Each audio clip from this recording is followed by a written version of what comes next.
Way back in 1998, when I was 11 and in 6th grade, something happened that still gives me chills. After school, Sarah and I always waited on the bench by the library, in view of the office and pickup lane. That Thursday, my mom paged me. Yeah, pager era. Saying she'd be 20 minutes late and to wait at the usual spot. Sarah's mom pulled up, asked if she was coming, and Sarah told her she'd stay with me. Her mom said okay and drove off. We went back to complaining about lunch drama and a pop quiz. It felt routine, safe. He walked up in a full suit with a portfolio and a photo badge. He introduced himself as a Life Touch rep and said there was an issue with my family's photo order. I didn't remember us ordering anything, but my parents handled that stuff, so I kept quiet. He crouched to our level and asked, "You're Emily Carter, right?" Hearing my name startled me into nodding. He opened the portfolio and showed a printed sheet with my last name and our home address. It felt legit and made my stomach tighten. He said there'd been a payment error and he needed a parent's signature on a corrected form. "The paperwork's in my car," he added, motioning toward the lot. "Walk over with me and we'll be done in a minute." I shifted to stand. Sarah grabbed my wrist and whispered, "No." This is weird. I sat back down. The parking lot was nearly empty by then. Most parents were gone and the library lights were switching off. If he worked for the photo company, why not go through the office? Why ask two kids to walk to his car? I told him my mom would be there soon and he could talk to her. His smile dropped a notch.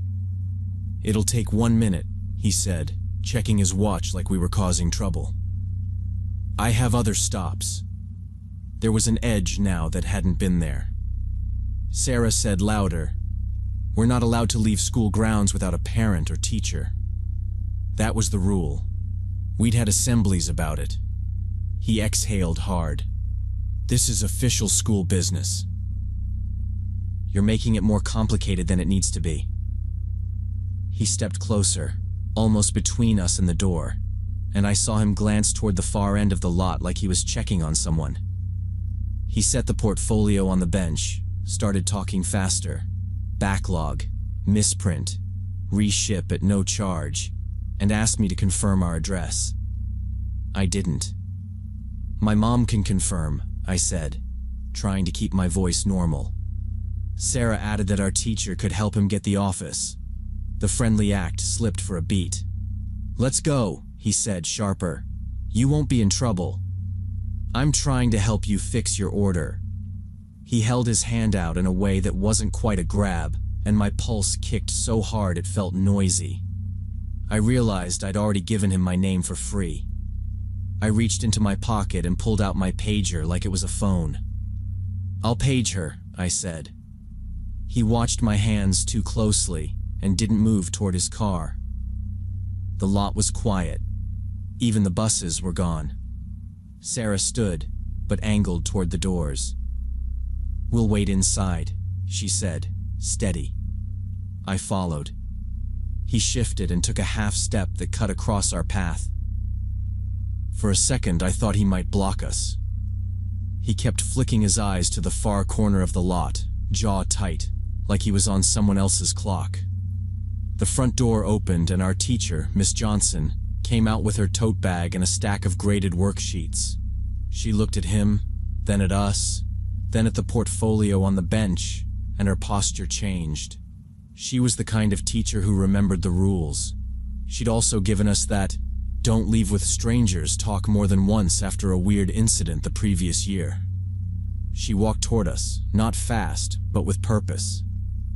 "Is everything okay?" she asked.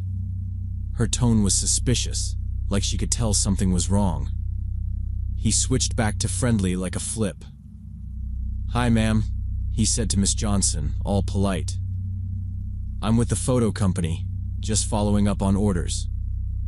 Since you're here, I'll circle back another day when parents are around." He didn't wait for her reply.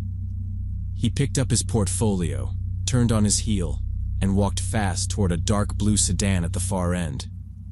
He got in and pulled out so quick Miss Johnson didn't get a word in.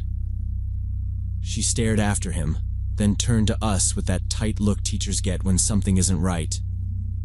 What did he want? We told her everything. Name, address on a printed sheet, the story about a payment issue, his push to get us to his car. Her face went hard. She took out her phone and called the principal, then the police.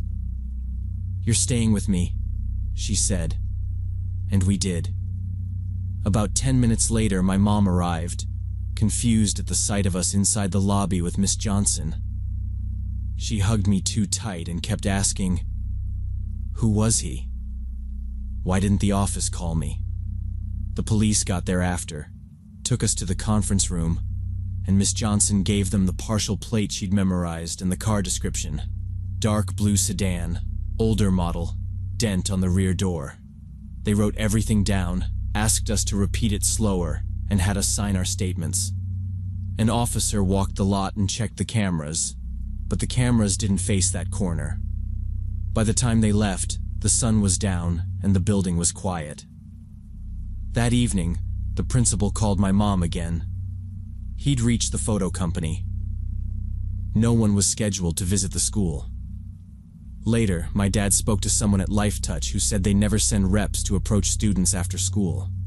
All orders, issues, everything goes through the office. The word "never" stuck with me. My mom sat at the table with the cordless phone and a legal pad, writing names and times, her hand shaking. I kept seeing the man's smile drop when we said no. On Monday, the school held an emergency assembly. We were told to sit by homeroom and listen. The principal explained the situation without using our names, but everyone knew. Kids kept looking over at us because they'd seen the cops on Thursday. He talked about rules we already knew, but hadn't thought about since the last drill. If an adult wants you to go somewhere, you don't. If someone says they're official, you ask the office to verify. He told us the police were involved and that our parents would get an email with safety steps. I remember the gym feeling smaller than usual because everyone was quiet. The police followed up that afternoon with my parents. A detective spoke calmly, like he'd done this a lot. He said people pretend to be from trusted places, schools, churches, teams, to get kids to comply. They pick after-school times because routines make it easier. The printed sheet with my name and address meant he'd done some kind of homework. Maybe he got it from old directories, maybe from trash, maybe from mail. The detective said the partial plate and car description were helpful, but not enough by themselves. That part hit my mom hard. She pressed him on what else we could have done. He said we'd done the right things, said no, stayed by the building, involved an adult, documented what we could. Police didn't find him. They checked similar reports in nearby districts and asked the photo company to alert schools. Nothing matched well enough. For a couple weeks, my parents took turns picking me up from the office door. No more bench. My mom started double-checking the locks and watched the street longer than before. At night, she'd ask me to run through the exact words again, like maybe a detail would help. I started carrying a little notebook to write plates or descriptions if I ever needed to. Sarah and I walked together whenever we could, and we kept our heads up more. I'm 36 now, and I still think about how fast it switched from normal to not. I remember the suit, the tie, the way he watched the lot like he was waiting for a signal. I remember Sarah squeezing my wrist hard enough to stop me, and Miss Johnson stepping out at the exact moment we needed an adult. My mom still says, what if Sarah hadn't been there?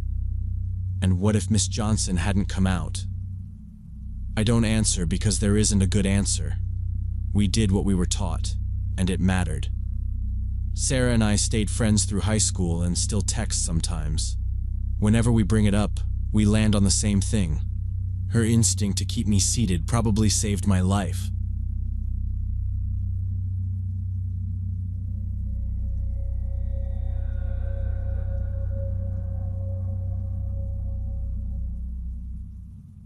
My name's Marcus Johnson. I'm 17, and this happened last fall at the end of October.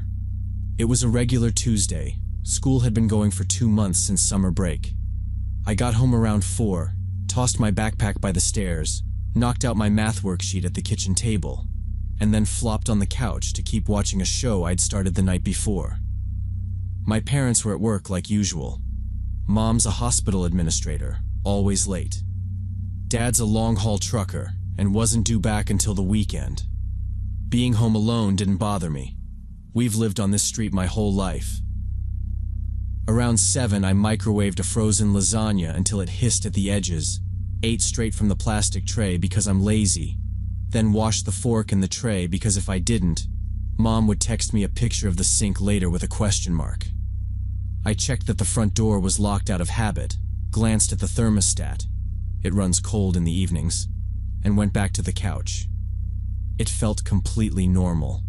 Just me. TV noise. The hum from the fridge. If anything was off, it was tiny stuff you'd only notice later, like how the porch light was burnt out, even though I swear it worked on Sunday. Around 7:30, our neighbor's dogs started going nuts. They're usually lazy and sleep behind the fence, but now they were sprinting back and forth, barking like someone had come into the yard. I stood up and parted the living room curtain with 2 fingers. The street looked empty. One parked SUV across from us, a porch light down the block. No people. I waited a few seconds, kind of expecting to catch somebody walking fast between houses. Nothing. The dogs kept at it for maybe a minute, then cut off all at once. I told myself a raccoon must have run the fence line and sat back down. I turned the volume up 2 clicks. About 15 minutes later, there was a loud clatter, metal on concrete, from our garage. It was sharp enough that it overrode the TV. I froze mid-breath. Our garage is attached to the house, but you can only get in from outside through the roll-up door. We never use it as an entrance. I muted the TV and listened. For a few seconds it was dead quiet, and I almost convinced myself the shelving had shifted. Then came a new sound I recognized too well. A toolbox drawer sliding and bumping, then the rattle of loose sockets. Like someone was rummaging in Dad's tools. I stood up slow. My first thought wasn't brave, it was practical. If it was Dad, why would he be home on a Tuesday and not text first? He wouldn't, and he wouldn't be quiet about it either. I walked to the hallway and listened harder. Another shuffle, definitely not in my head. I texted Mom. "Are you home?" My heart was going fast, but my fingers were steady. She answered in under a minute. "No." 2 hours, I typed. "Someone's making noise in the garage." 3 dots. Then immediately, "Lock yourself in your room and call 911. No, are you sure? Or go check. Just instructions." That snapped me into motion. I backed toward the stairs, keeping my eyes on the hallway that leads to the kitchen door. It hit me that the interior door between the house and garage is the one I'm supposed to latch from the inside. Dad makes a big deal about it. Except I hadn't thought about it since the weekend. I didn't go near the kitchen to check. I went up the stairs fast but quiet, shoes barely touching the steps. In my room, I locked the door and slid my desk chair under the knob. Not because I thought it would stop anyone, but because it made me feel less exposed. I dialed 911 and kept my voice low when the dispatcher answered. I said my name, my address, and that I was hearing someone in our garage and I was upstairs alone. She asked if there were any weapons in the house. I said my dad keeps tools, not guns. She asked where I was exactly. Bedroom. Door locked. She told me to stay there. As I was explaining what I'd heard, metal clanging, drawers, I heard the hinge creak from downstairs. It was the door from the garage into the kitchen. I know that sound because it sticks halfway open if you don't push it through. I'd definitely forgotten to latch it. I stopped talking. The dispatcher heard me go quiet and asked if something changed. Heavy footsteps came next, slow and spaced out, like someone testing the floor. I could make out the pattern of the living room, the soft step on the rug, then the firmer step on hardwood by the hall. The person paused. The fridge motor clicked on in the kitchen and masked a scrape. Chair leg, maybe. Then there was the soft thud of a cabinet or drawer.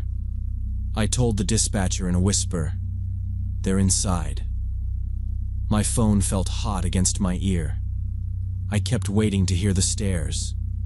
Instead, I heard a long exhale from below, like whoever it was had been holding their breath too. The dispatcher stayed calm, told me to breathe, asked if I could see the hallway under my door. I said yes, just a sliver. No shadows yet. She said officers were en route, gave me the cross streets so I knew she wasn't guessing, and then said, clear and steady, that police were on their way, about 5 minutes out, to stay on the line. The footsteps started coming up the stairs. Slowly, one step at a time. I panicked and looked around my room. The window opened onto the porch roof. I opened it, climbed outside, and lay flat on the shingles. The phone was still at my ear. I heard someone try my bedroom door, then several thuds against it. The wood cracked. Someone came into my room and moved things around. The window scraped wider, and a head poked out. A bearded man in a dark hat, about a foot away from me. He looked down at the yard, then side to side along the porch roof, but not up where I was lying. The dispatcher asked if I could get lower. I whispered that I was as flat as I could get. The man's shoulders wedged into the frame. He planted a knee on the sill and leaned out farther, testing the distance to the roof. He stared straight ahead, then down the gutter line. He never tipped his chin. I could see a loose thread on his sleeve and a nick on the screwdriver handle. If he looked up even an inch, we'd lock eyes. The dispatcher said officers were close. I said, "He's right here," as soft as I could.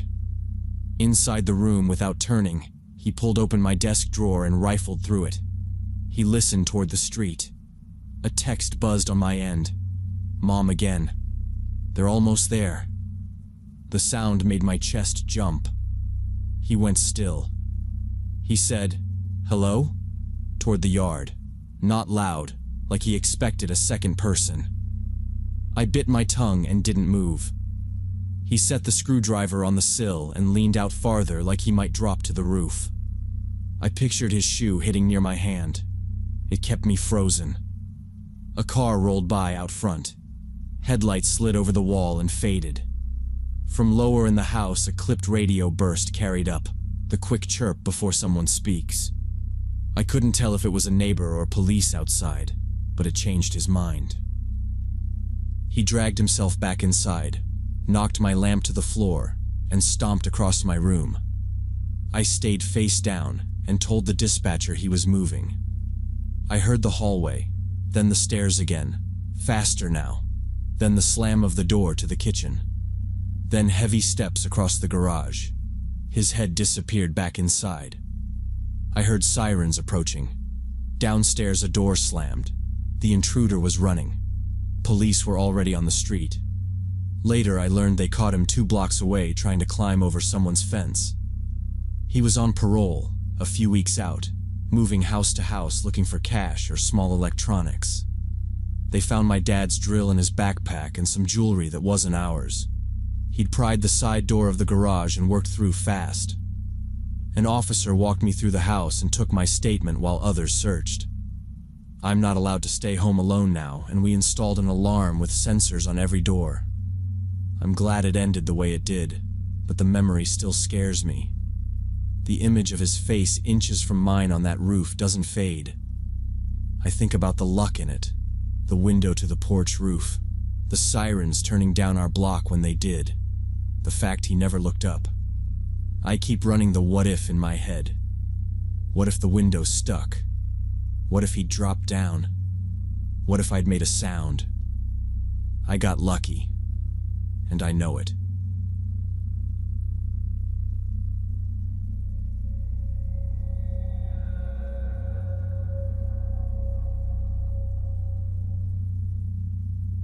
In early 2020, right when the pandemic started and everyone was looking for ways to make money from home, I joined this online crypto investment community through a friend's invitation.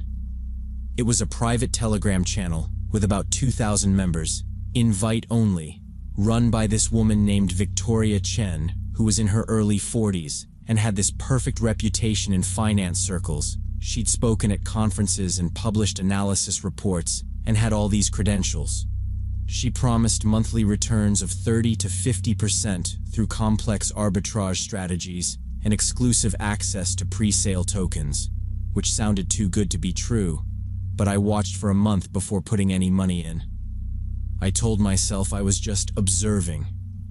I screenshotted her charts, her bot outputs, the way payouts lined up with market headlines.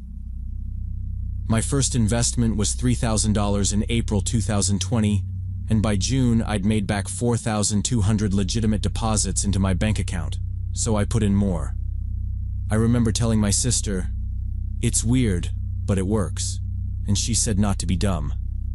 I wasn't trying to be dumb. I was trying to replace freelance income that had vanished overnight. The community had strict rules. There were inner circles for higher investors, and I got access to the Platinum members chat after I invested $15,000 total. Getting admitted felt like I'd made it, which is embarrassing to admit now, but at the time it felt like competence. The Platinum chat was where they discussed riskier strategies, and the atmosphere was toxic as hell. Anyone who questioned Victoria's methods or asked for proof of licensing got immediately kicked and banned. A guy asked a basic question about whether certain yield products were even legal to market in the US, and a moderator posted his username with a clown emoji and wrote, "Enjoy poverty." Victoria had this team of moderators who aggressively defended her and publicly shamed people who expressed doubts, calling them losers or paper hands, or too scared to make real money. They also accused critics of being spies from competing groups. I kept quiet because my balance kept growing, at least on paper in the Telegram bot that tracked our accounts, and it seemed stupid to risk losing access to profits like that. When someone asked for a small withdrawal to test the pipe, mods replied, "Stop wasting staff time." And I told myself that made sense. Scale matters, right? In October 2020, someone with the username TruthSeeker started posting in the main channel asking uncomfortable questions about Victoria's business licenses and whether her strategies were legal in the US. He got banned within an hour, but he created an alternative Telegram channel and started posting evidence, screenshots of conversations, documents showing that several of her successful investments were completely fabricated and that early investors were being paid with money from new investors. Classic pyramid scheme. People in our group called him a hater. A few of us looked, most didn't. I clicked once, skimmed, and closed it. I didn't want to believe it because that meant I'd lose everything, so I ignored his channel and stayed in Victoria's group. By January 2021, the payouts started getting delayed. Victoria said there were technical issues with the exchange. Then she said the bank was holding funds for verification. Excuses kept changing every week. The first time, I shrugged it off. Banks do flag weird activity. The third time, I opened my spreadsheet and highlighted every pending payout in red. A few of the biggest investors demanded to withdraw their full balances, and Victoria locked all withdrawals entirely, said the platform was undergoing maintenance and would reopen in a week. Mods spammed maintenance gifs and told us to relax. That's when I knew it was over. I'd been scammed, and I left the channel immediately. I wrote a message to my friend who invited me. No blame, just, I think we're cooked. TruthSeeker, whose real name was Robert, turned out to be a former financial auditor who'd lost his mother's retirement savings in Victoria's scheme, about $80,000. He posted a long voice note explaining how the arbitrage descriptions didn't match actual exchange behavior. He talked fast, like someone who'd rehearsed this 100 times, and shared a checklist for documenting losses. He created a group for victims, collected evidence from everyone who was willing to share, and filed a complaint with the SEC. When he called me, he didn't push. He asked for what I actually had: transaction histories, bank statements showing deposits, the bot messages, the moments Victoria changed explanations. I agreed to be a witness because I had all my transaction records and message screenshots saved. I made a folder, numbered files, and wrote short summaries because he said investigators appreciate timelines. He told me not to contact Victoria or her mods, not to confront anyone, just preserve evidence and keep quiet. That fit my instincts. I blocked the channels and turned off Telegram notifications entirely. In the victim group chat, people were angry, but practical. A nurse had used hazard pay to invest. A guy who ran a small auto shop had borrowed against his truck. No one wanted drama. They wanted an outcome. Robert's pinned post basically said, "No threats, no harassment. We do this clean." So we did. He set up a shared spreadsheet, matched wallet addresses to deposits, and cross-referenced names to confirm counts. It was weirdly comforting seeing lines add up. My total loss ended up at just under $22,000 when you stripped out the early payouts, and seeing that number in a cell hurt less than seeing it in my bank app, if that makes sense. 6 months later, Victoria Chen was arrested. She'd stolen $8 million total from about 300 investors, paying out to some while recruiting new ones to cover the payouts, and it all collapsed when she ran out of new money. After her arrest, her supporters went insane on social media, attacking everyone who testified or spoke publicly about the case, calling us traitors and jealous losers who couldn't handle the game. I got threatening DMs on every platform I had, people saying I should watch my back, and I started getting alerts about login attempts from different countries. I deleted Facebook, Instagram, and Twitter, everything except LinkedIn, which I needed for work, and I changed my phone number because someone got it and started sending texts at 3 in the morning. The two friends I'd brought into the scheme, Sarah and Monica, lost $8,000 and $12,000, and they both cut contact with me completely. I tried calling, I tried emailing, nothing. I don't blame them.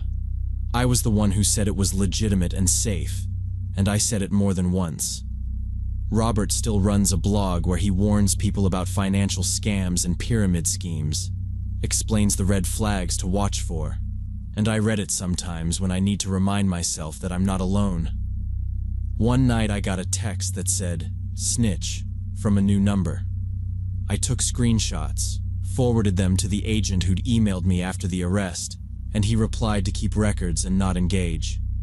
So I stopped answering. I put 2-factor on everything and made a folder with my reports by the front door in case I ever needed to show police fast. Someone tried to reset my bank password twice in a week, and I drove to the branch instead of calling because I didn't trust the phone. A mod from Victoria's group posted my old profile photo in a thread, and people piled on with insults. I reported it, saved the URL, moved on. Day to day, I kept my head down. No more public posts, no new photos, no tagging my location. I blocked unknown calls. When a coworker asked why I was hard to reach, I said I was dealing with identity theft and left it at that. Robert messaged me that he was compiling long-form guides for victims and asked if he could quote my timeline without my name. I agreed. I met him once in a busy coffee shop at lunch. He looked worn out but steady. He said, "They scream to scare you." It means they're worried I believed him because the harassment always spiked after any court date or news story. I kept my job, I paid bills, and I waited for the next step. Victoria's trial was in late 2022. I took a day off and sat in the back.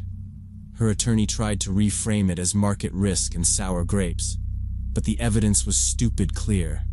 Fake account dashboards, recycled wallet addresses, staged payouts to keep early investors happy. Robert testified about the paper trail. I answered questions about my deposits and the promises I heard. I wasn't brave. I was just tired of being afraid of people hiding behind fake names. When the jury came back and the judge read the counts, I watched Victoria stare straight ahead like she was bored. She got 9 years in federal prison and was ordered to pay restitution, but there was almost nothing left. She'd burned it on cars and a house that got seized. I got back about 2,000 of the 15,000 I lost. It's more than nothing, not much. The prosecutor told us restitution is a long road and may never fully pay out. I walked outside and texted my husband that it was over for now. He wrote back, "Proud of you." On the ride home, I drafted messages to Sarah and Monica and then deleted them. I had already apologized twice. They didn't respond then, and I wouldn't force them now. I lost 2 friendships, and I accept that. Once in a while, I see posts on Reddit and Twitter about crypto opportunities that sound exactly like Victoria's pitch. They promise monthly returns with vague explanations and big talk. I stare at the comment box and want to warn them. Then I remember I wouldn't have listened either. People learn when the money is gone, not before. So I close the tab and go back to work. If something sounds too good to be true in investing, it's a lie, period. No exceptions, not for you, not for me. I work a regular job now, save money in a boring index fund, and I don't trust anyone who promises me quick wealth because I already know where that road leads.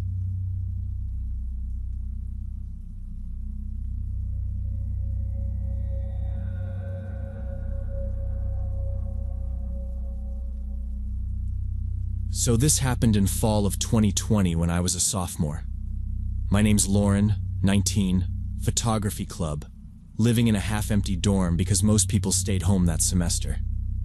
Nathan, who has a talent for finding dumb but interesting ideas, told us about Weston Hall's old wing that got closed for renovations 2 years back. He said there were still lecture halls with antique desks and these stained glass windows nobody sees anymore. Perfect for the kind of moody shots Becca loves. We all needed locations for our final project, and the campus was picked clean. Nathan swore an upperclassman said you could get to the old wing through service corridors that connected the buildings for the heating system. Not exactly forbidden, just don't be there unless you're staff. He pitched it like a simple detour. In and out. 10 minutes, he kept saying, checking the map screenshot his friend sent. It looked legit in that grainy, late-night way. I asked the only question that mattered. If we run into maintenance, who talks? He said he would.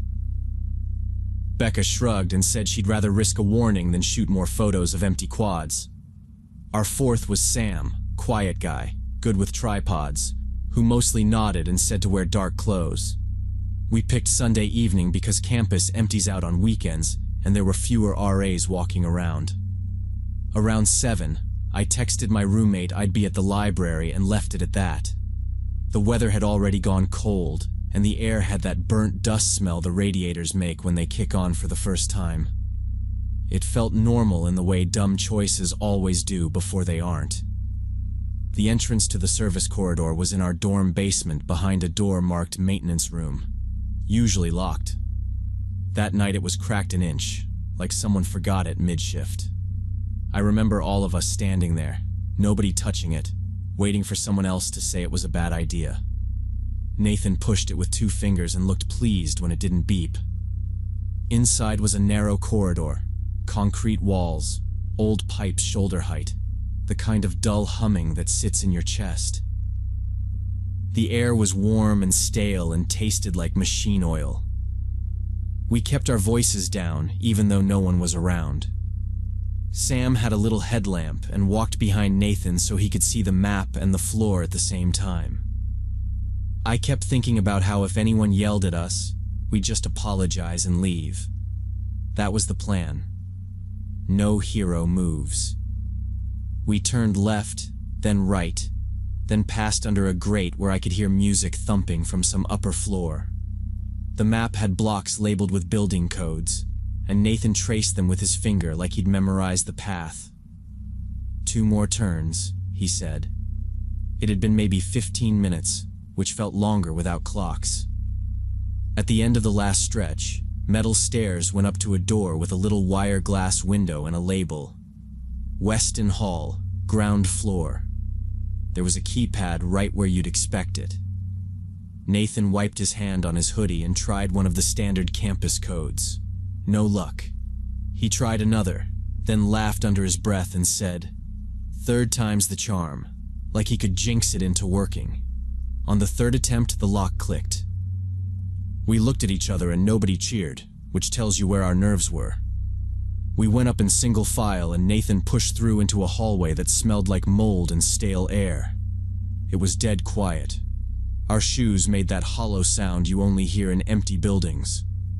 The windows along one side were covered with plywood, and whatever light got through was thin and useless, so we pulled out our phones and turned on flashlights. "Okay, this rules," Becca said, already sliding her camera out of her tote. The hallway was lined with old placards and glass display cases yanked from the walls and stacked in corners. It didn't look touched in years. I was about to tell her to wait when we all went still at the same time. Somewhere behind us, metal creaked. The door. Then slow footsteps on the stairs we had just used, not trying to be quiet. Nathan killed his light. I followed. The dark felt heavier than it should have. "Hey, who's there? Campus security!" A man's voice, loud, bouncing down the hall. For about half a second we were statues. Then every bit of instinct said move. All four of us bolted the other way. It wasn't like in movies with people tripping and screaming. It was fast, controlled, the kind of run you do when you know getting caught means paperwork and calls to parents and maybe worse. We split into a tight line and followed Nathan because he was closest to the doors. "Left," he hissed, and we cut down a side stretch that felt identical to the first. The flashlight cones jittered over peeling paint and taped up notices. Every door looked the same until one didn't. Old brass handle, slight give when he tried it. He pushed. It swung inward with a cough of dust, and we tumbled into a lecture hall, everything under gray tarps. At the front of the room there was a window without plywood, the kind you crank open, and that tiny bit of outside light made everything feel less tight. We heard the door we'd come through groan again, and the solid thump of boots on concrete. Then the slow sweep of a flashlight outside the lecture hall door. Becca whispered, "No time," and reached the window before anyone argued. She got the latch on the second try and shoved it wide. Cool air slid in. Nathan checked the hallway, mouthed, "He's close," and we didn't waste another second. Becca went first because it was her idea. She swung her legs out, tested the drop, and slid off. I heard her shoes hit and a soft, "I'm good." Nathan passed out her bag and then climbed through. Sam moved to help me, but I waved him on. I didn't want to be the one who made us slow. He slipped out clean. I got the frame under my palms and looked down. First floor, sure, but the ground outside sat lower by a couple feet, just enough to mess with balance. I pushed off, landed harder than I thought I would, and my ankle rolled sideways. That hot, stupid pain shot up my leg. I bit it down and made the smallest sound I could manage. Nathan grabbed my arm. "Can you run?" he asked. I nodded because the only alternative was getting caught by a man with a radio who knew our names by sunrise. We moved fast across the lawn, phones shoved away. The grass was uneven and my ankle kept shouting at me with each step, but adrenaline did most of the work.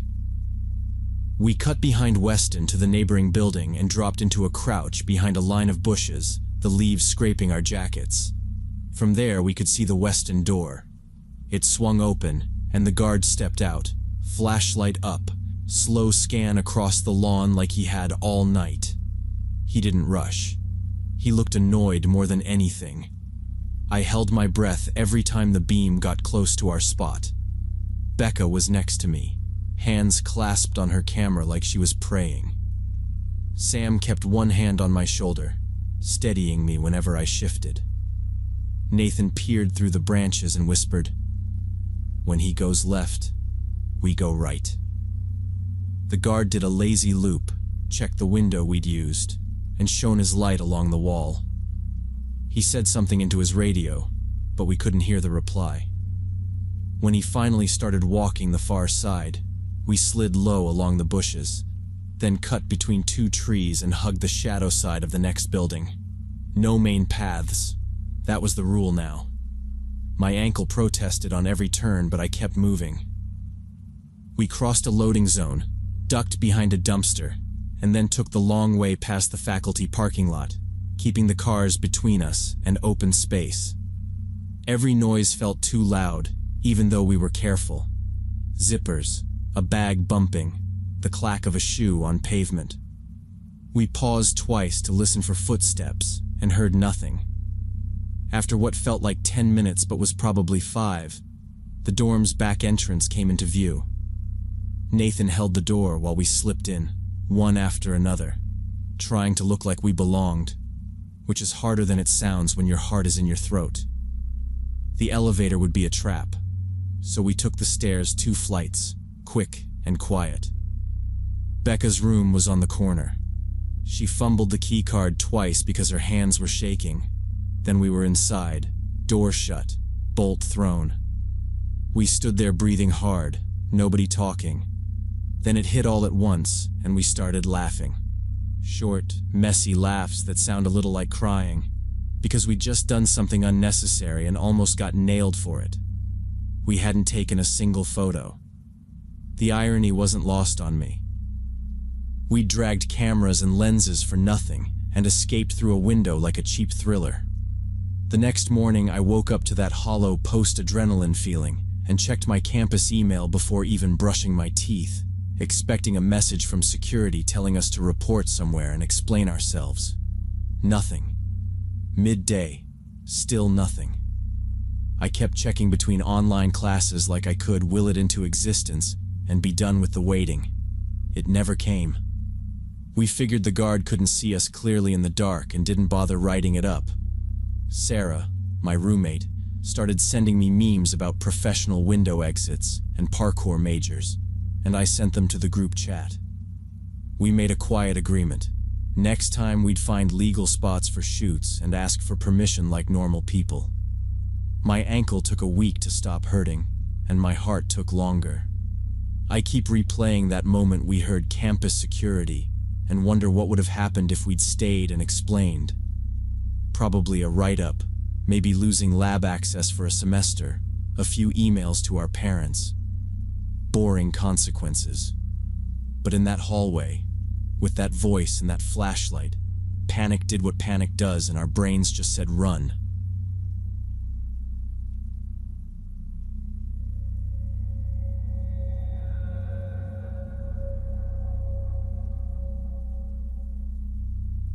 My Uncle Thomas told me this story about 5 years ago, and I still get chills thinking about it.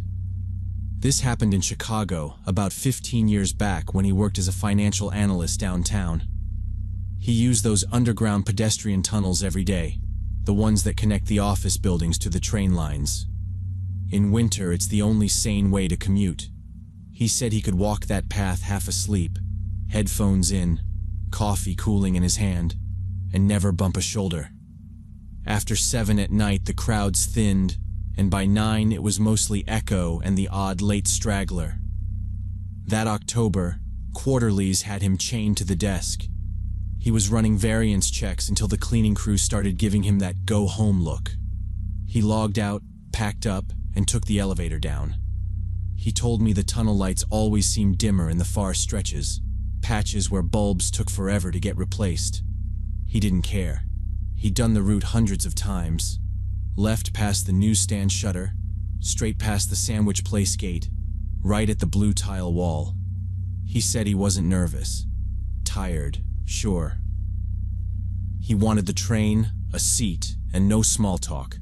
He checked his watch, just after 9, and thought about whether there'd still be a seat on his line. He remembered the cold air pooled near the staircase and a little grit under his shoes from salt tracked in earlier. Normal. All of it was normal.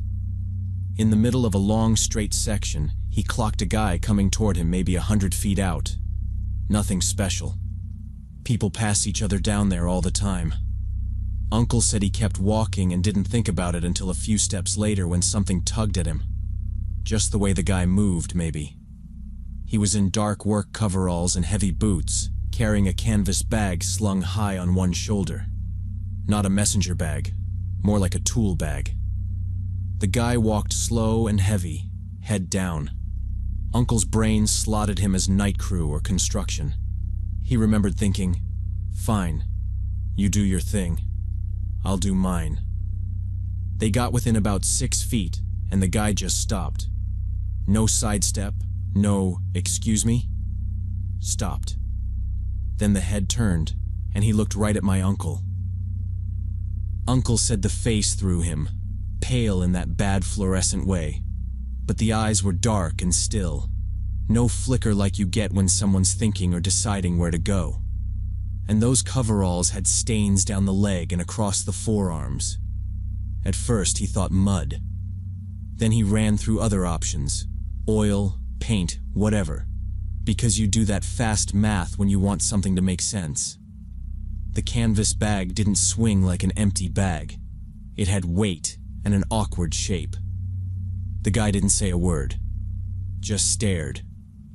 My uncle did the polite city nod and shifted his shoulder to go around.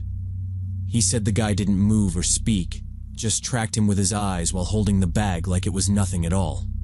Uncle passed, quick, because he wasn't trying to start anything, and because the air felt wrong. His words, not mine. Like he was being measured. After he'd gone maybe 30 feet, he risked a look back. The guy was still standing there, turned so he could keep watching. Bag still up on his shoulder, the shape bulging and uneven. That got my uncle's heart rate up. He's not the type to spook easy. He did a whole year of night classes 3 neighborhoods away and never flinched. But the stare just clung to him. He put his phone in his coat pocket, not to call anyone, just so it wasn't in his hand, and he picked up his pace. He didn't break into a run. He said that felt like a line you don't cross unless you're sure. But he walked fast enough that his breath shortened. He hit the next turn, took it, and didn't look back again until he could see the orange glow from the station entrance. A couple of people were coming down the opposite stairs, 2 teens with backpacks and a woman in a blazer. He felt that drop of relief you get when you see other people.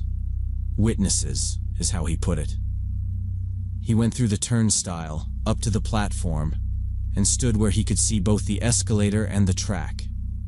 There were a few scattered riders, a transit cop talking to a fare machine tech. He kept his eyes on the tunnel entrance anyway, just in case. No coveralls, no canvas bag. The train rolled in. He got a seat. He told himself he'd built it up in his head. Maybe the guy worked nights and the stains were hydraulic fluid or ink or God knows what. Maybe he'd stopped because he didn't want to brush shoulders in an empty corridor. He tried to picture the bag with tools in it, a mallet, wrenches, anything that made it normal. He said he almost convinced himself, but then he'd blink and see those still eyes again, and the way the guy didn't even pretend to be in a hurry. He made it home like always. The apartment was warm. My aunt was grading papers at the table. He told her, not dramatic, just laid it out while he shrugged off his coat. He said, "Weird guy in the tunnel by the station. Coveralls, big bag. Stopped right in front of me and just stared." She looked up and asked if he said anything. He said no. She asked if the guy followed him. Again, no. "Then you're fine," she said, with that tired end-of-day voice. "You watch too many crime shows." 3 months later, in January, my uncle was watching evening news. Chicago police had arrested a man tied to a series of attacks on women in the Loop. The anchor said bodies were found in abandoned sections of old tunnels, parts of the system people forgot existed. They ran B-roll of sealed doors and rusted gates, and then they put up the suspect's photo. Uncle said the room tilted. Same pale face. Same dark, flat eyes. They said he worked as a technician in the tunnel system. Access badge, keys, the whole thing. He knew every quiet stretch and which cameras didn't work. My aunt heard him swear from the living room and came over with a dish towel in her hand. He pointed at the screen and said, "That's him. That's the guy from October." She asked if he was sure. He said, "I'm sure." And his voice sounded like someone else's. The segment mentioned late evening patrols and maintenance checks. The reporter said the suspect used the job to move unnoticed, that he'd lure or chase victims into dead zones and stash them behind service doors. Uncle turned the volume up until the speaker cracked. He called the non-emergency line first, then got routed to a detective. He explained the encounter, the coveralls, the canvas bag, the silent stare. He didn't try to sell it. He just gave the facts. The detective asked for dates and times. Uncle pulled his old calendar from the desk and found the night because he'd written Q4 variants late on it. They asked him to come in the next day. At the station, a detective with a notebook asked him to walk through the path he took, which tunnel branch, where exactly the man stopped. Uncle drew it on a printed map. He kept saying he didn't want to claim anything he didn't see. He didn't see the guy hurt anyone. He didn't see inside the bag. He only saw the stare and the stains. The detective said that mattered. They were building a timeline. A day later, they showed him a photo array. He picked the technician right away. No hesitation. The detective nodded like he'd expected that. They told him, in careful phrases, that the man had been on late shifts, checking inaccessible runs. They had keycard logs. One of the assaults happened less than a week after Uncle's encounter. Another victim vanished from a stairwell near the same straight section. Uncle gave a formal statement. He signed it. He asked quietly if the bag had tools. The detective didn't answer directly, just said evidence would be presented in court. He told my aunt that night he wasn't sleeping well. She made tea he didn't drink. They called him again for grand jury. He repeated the story, under oath this time. The prosecutor asked if he'd felt threatened. He said yes, but not in a way he could quantify, just a surge of get out now. He added that if he'd been smaller, slower, or if he'd stopped to be polite, he didn't think he would have made the platform. He hated saying that out loud. It made it real. When the trial came up months later, Uncle wasn't needed, but they kept him updated. The news covered it daily. The technician's union rep looked like he wanted to vanish. The defense tried to paint him as a loner with a bad temper. The forensics didn't care about spin. By the end, the jury didn't take long. Life without parole. The stations replayed the hallway footage and the booking photo until it was burned into his head. He never used the tunnels after 7 again. If he had to work late, he grabbed a rideshare from the front door. He changed his routes. He started sitting near exits in restaurants and kept his headphones off when he walked anywhere. He said instinct saved him that night. My aunt said his hands still shook when he told it, and sometimes he'd stop in the middle and rub his palms together like they were cold. He kept seeing that canvas bag in his sleep. In the dream, he always helped. Of course he helped, because that's what decent people do. And then he realized, too late, what he'd volunteered for. He tried ignoring the news after the sentencing, but the story kept rerunning. Anniversary segments and safety advisories. He saw the families outside the courthouse. He saw the taped-off doors where people used to cut through. He told me he didn't feel relief, just a hard, dry kind of anger. He wondered how many women saw what he saw and dismissed it because they didn't want to be rude. He wondered how many warnings the system had and how many were waved off as nothing. I think about it every time I'm tempted to take a shortcut. He tells me, "Don't borrow trouble," then adds, "But if something feels wrong, treat it like it's wrong." He says most days are boring, and boring is good. But danger doesn't announce itself with a theme song. It looks like a worker with a bag, like a man who stops 6 feet away and won't blink. He says he trusts his gut now, even when it makes no sense and someone might roll their eyes. He tells me to pick the lit street, spend the extra $10, keep moving, and listen when that animal part of your brain says, now.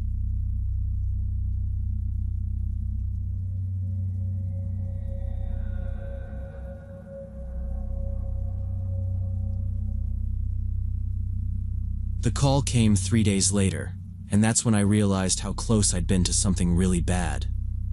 He asked me about the sunshade on my back window, something I'd put up that night after leaving the diner. I told him I always use it to protect medical samples from heat, which was a lie. The truth is, I'd never used it before that night.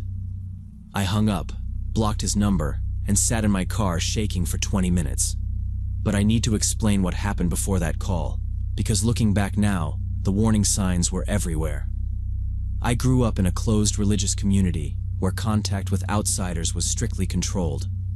My parents homeschooled me and my younger brother.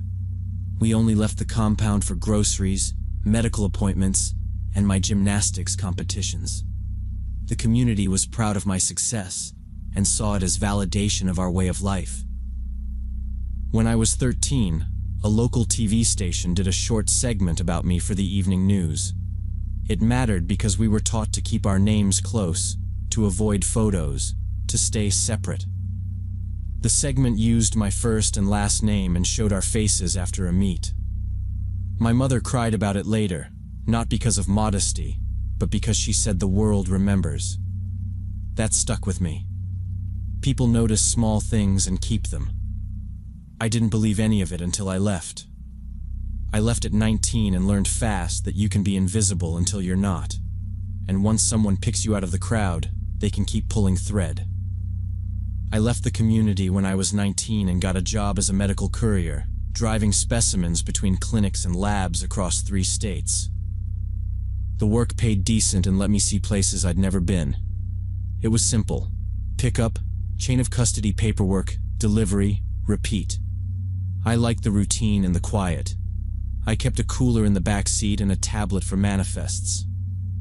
I used to joke that I was a glorified pizza driver with fewer complaints about cold crust. I stayed careful about routes and daylight stops, but sometimes you get tired. Sometimes you figure a coffee is worth 10 minutes. That evening I stopped at a diner about 4 hours from home. The place was nearly empty, just me, a waitress, and a man in his 40s sitting by the window. I parked where I could see my car from the booth and sat near an outlet to charge my phone.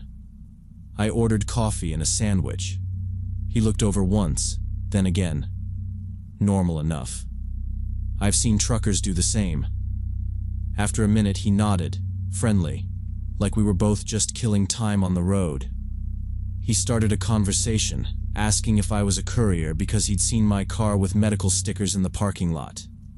I said yeah, short routes mostly, nothing dramatic.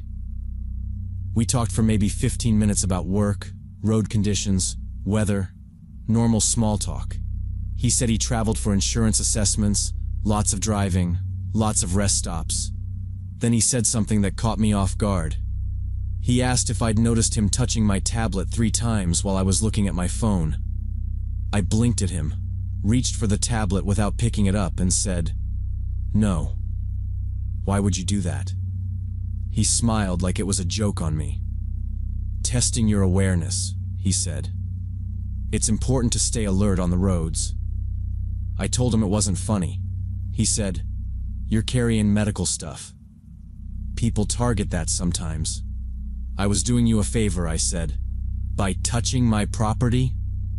He lifted his hands like, okay. The waitress refilled my coffee and shot me a look that read, "You good?" I nodded because nothing had happened except a weird comment, and my pride stung that I hadn't noticed. He kept talking, softer now, like we were in on something together. He said if I was his sister, he'd tell me to get pepper spray and keep my hair up so nobody could grab it. Practical advice, sure. It disarmed me a little. The waitress went to the kitchen, and we were alone in the dining area. His questions got more personal. He asked where I was from, if I had family, how often I went home.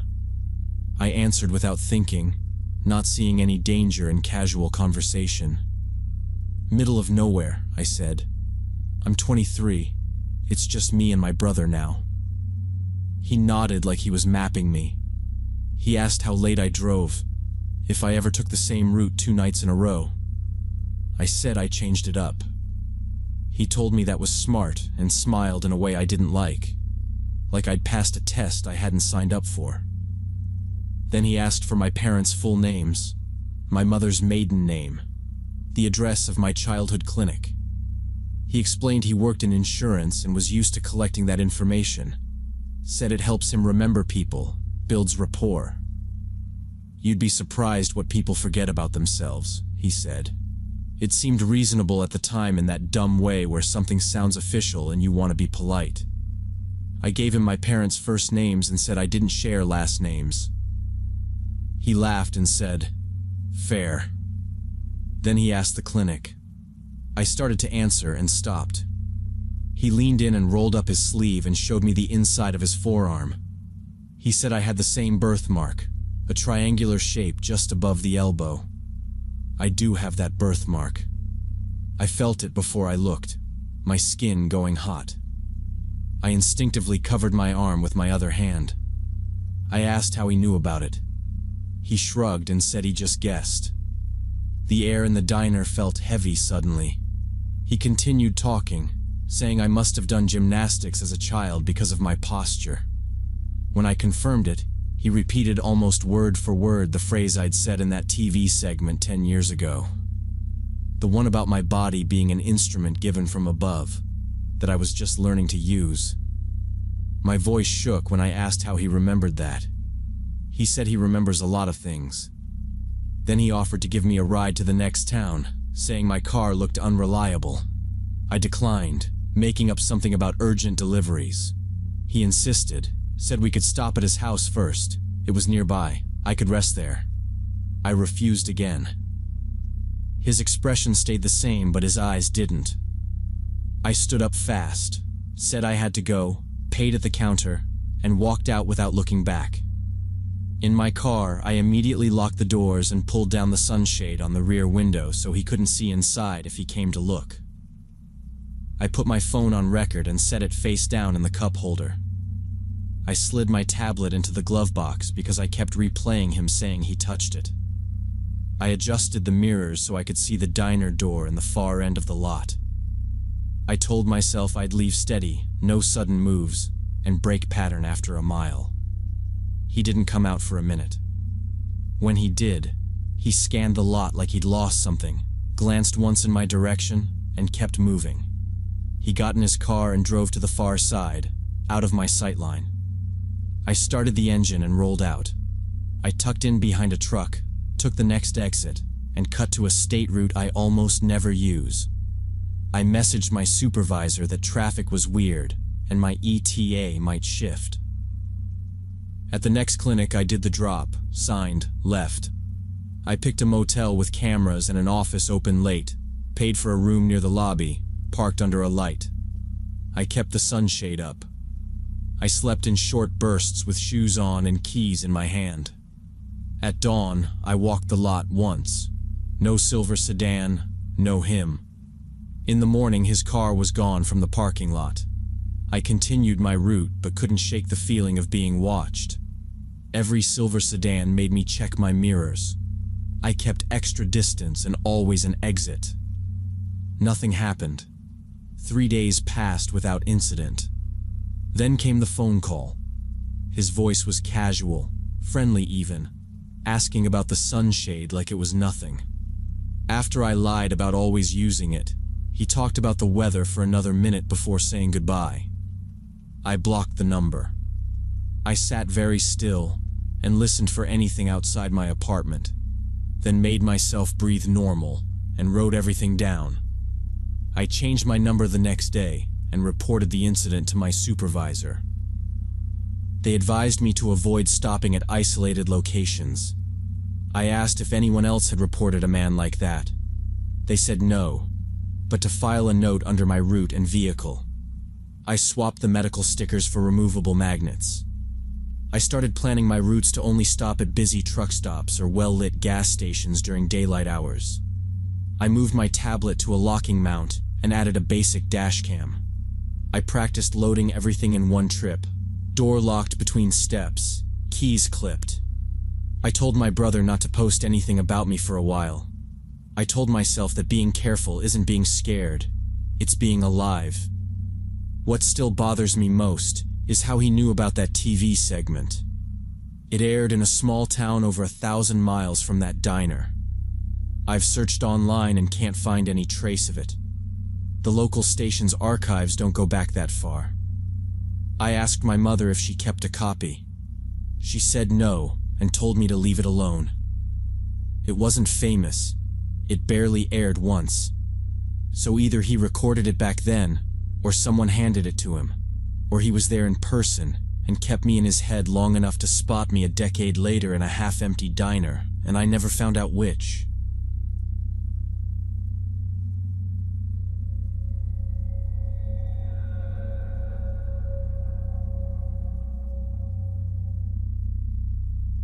In March 2010, I flew to Portland for a 3-day project management seminar my company sent me to. They'd booked a room at a small business hotel, one of those late 80s buildings that's clean but basic. I didn't care. I was there to collect slides, shake hands, and get back home. The first night I was wiped from the flight and the presentations.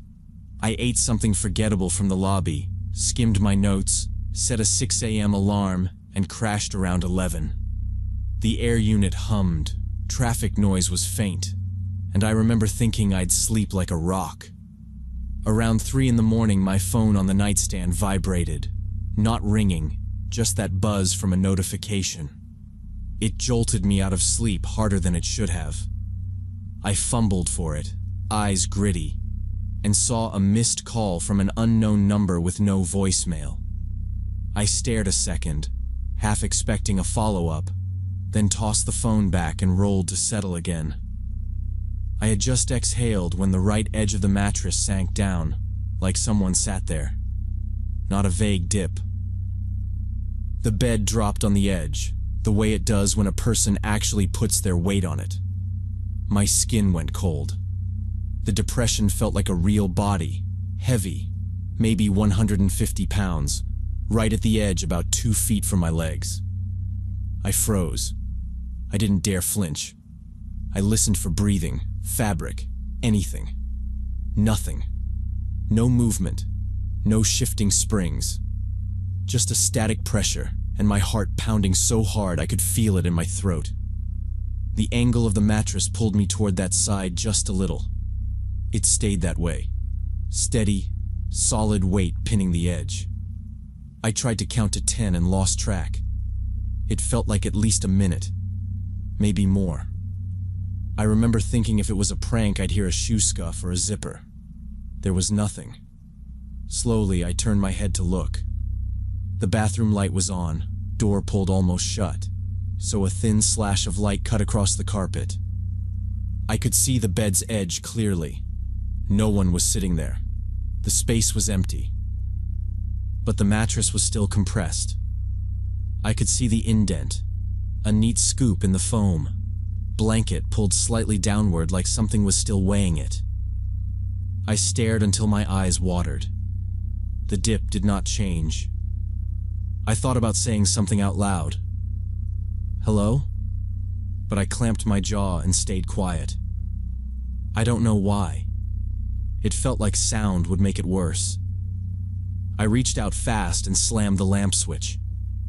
Light flooded the room and I sat up quick, scanning the doorway, the corners, the chair by the window, the ceiling. The edge of the bed was empty. The mattress was level now. No depression, no drag in the blanket. Just flat. My pulse didn't slow. I swung my legs over the side, stood, and made myself do a methodical check. Bathroom first. Shower curtain pulled back. Nothing. Trash can. Nothing. I checked the door next. The deadbolt was thrown, the handle lock engaged, and the swing bar was across. I jiggled it. Solid. Window was shut and latched. Heavy glass, street glare coming through the curtain gap. No way someone came or went that way. I dropped to a knee and checked under the bed. Just dust and a spare blanket folded in a bag. I opened the closet, slid hangers apart. Iron, board, safe, empty floor. I even pressed my palm against the drywall where the headboard sat, like I'd somehow feel a panel. Nothing. I went back to the bathroom and checked behind the door again. Then behind the shower wall, just because my brain needed a task. No noise in the hallway. No footsteps overhead. I stood there longer than I needed to, hearing the air unit kick on and off, realizing how dumb I looked holding my breath like a kid playing hide and seek. I sat back on the bed and ran my hand over the spot where I'd felt the weight. Normal give. No broken spring. No crater. I pushed hard with my palm, trying to recreate it, and the mattress just rebounded like any mid-range hotel bed. I stayed there, hand resting on the sheet, and went through every explanation I could stomach. Maybe a muscle spasm in my back, a phantom sensation that convinced me the bed moved. Maybe the platform flexed and then reset. Maybe I'd been in that weird half-sleep where your brain invents something and your body buys it. I thought about the phone buzz and the timing, about the exact way the pull felt, how it stayed the same weight and distance like a person who sat and didn't shift. I wasn't trying to scare myself. I wanted the boring answer. I would have gladly blamed a cheap spring. But nothing lined up. Not with how specific it was, how I could see the indent and the blanket tugged down. I told myself it didn't matter, that I had a seminar at 8 and needed rest, but my body didn't listen. I sat there in the too bright light, counting my own breaths like someone learning to swim again, trying to accept that I might never pin it on anything because the sensation had been so clear and specific. I laid back down, but kept the light on, staring at that edge like it might sink again. I didn't close my eyes. Every hallway creak made me check the door. Nothing else happened the rest of the night. Around 6, the sky brightened behind the curtains, and I was still on my back, stiff, annoyed at myself for being jumpy but not willing to test it in the dark. I showered, dressed, and kept side-eyeing the bed. In the lobby, I asked the desk clerk if there'd been any issues with room 412, problems with the bed or noise complaints. I tried to sound casual. She checked her screen and said the last maintenance note for that room was 2 years ago. No recent complaints. She waited for more. I just said I thought I heard something. I didn't mention the dip. Then I asked to switch rooms. I said elevator noise was bothering me even though I wasn't near the elevators. She printed a new key without arguing. Different floor, same layout, different bed. I dropped my bag, pushed on the mattress, solid. That day at the seminar I was sharper than I deserved, running on adrenaline and stubbornness. That night in the new room, nothing. No late calls, no dips, no reason to sit up. The night after, same. I flew home and tried not to think about it. Work picked back up. Later, I looked up hypnagogic hallucinations, the sensory stuff when you're falling asleep or waking up. Your brain is partly in dream state and can create touches, pressure, a sense of someone nearby. The articles were clear. Common, harmless, more likely with travel and stress. They even listed weight on the body as a thing people feel. That explanation made sense and gave me something rational to hold on to. I wanted a box to put it in so it would stop bugging me. But I'd been fully awake after checking my phone. I wasn't drifting in or out. I stared at the missed call, saw the time and the number, felt the edge of the phone in my hand. I can accept panic fooling my body. I've had that happen at work. This didn't start like panic. There was no rush until after the weight appeared. It was specific and steady, like a person who sat down and didn't move. My memory isn't perfect, but that part is pinned in place. The visual part is what bothers me most. I saw the mattress compressed before I hit the lamp. I saw the blanket pulled down on that side, and then when the light came on, it was flat again. If it was my brain inventing it, why did the light change it? I've tried to recreate the look in other hotels with the same pushing on the edge trick. It never matches what I saw. That gap between probably your brain and but you watched it is what keeps it alive. I haven't stayed at that hotel again. When coworkers suggest Portland, I steer us to a different part of the city, away from that business district. I don't say why. If someone presses, I talk about parking or a better coffee place. That's true enough. It isn't about being dramatic. It's about not inviting that exact situation back into my life if I can avoid it. I don't consider myself superstitious, but the memory of that weight on my bed at 3 a.m. still makes my skin crawl, and changing hotels is a small price to keep it from repeating for me anyway, now.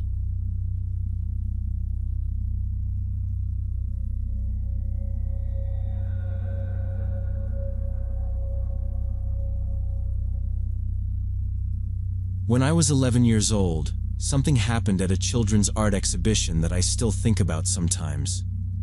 It was a big show at the local cultural center where kids from different schools displayed their drawings and crafts.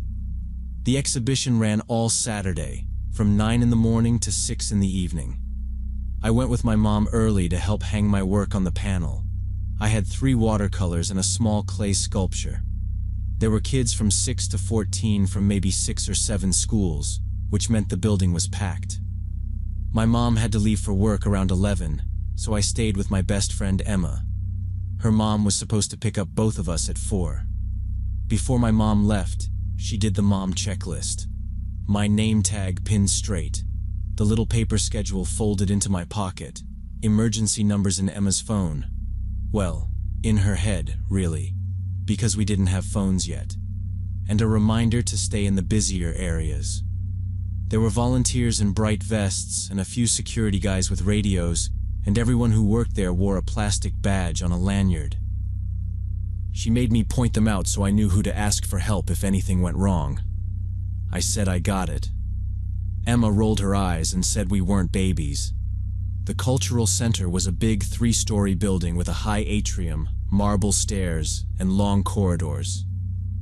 We drifted from room to room, reading the little labels, trying to guess who would win prizes. We were taking it seriously in a kid way, pointing at brushstrokes like we knew anything. I remember Emma deciding that blue ribbons always went to anything with a bird in it, which made me feel good because one of mine had a bird. By about 1, we got hungry and decided to go down to the cafeteria on the first floor to buy something to eat. On the wide marble staircase, I noticed a man on the second floor. He stood by the balustrade, looking down into the atrium where people were moving around. He had on a black or maybe dark navy jacket and jeans, and I didn't really see his face. For a second it felt odd that he was just standing there doing nothing, but I let it go. We bought sandwiches and found a table near a big window. It was crowded. Parents, kids, teachers. We talked about the pieces we liked the most, and Emma kept laughing about a sculpture that, according to her, looked like a crushed cat. A teacher shushed us once, which only made Emma laugh harder later. After lunch, we threw away the wrappers, wiped our hands on napkins, and decided to go back up to the 3rd floor where most of the paintings were. I wanted to check if someone had put a little star sticker under my bird watercolor. Emma wanted to count how many birds there actually were, because she was sure it was at least 20.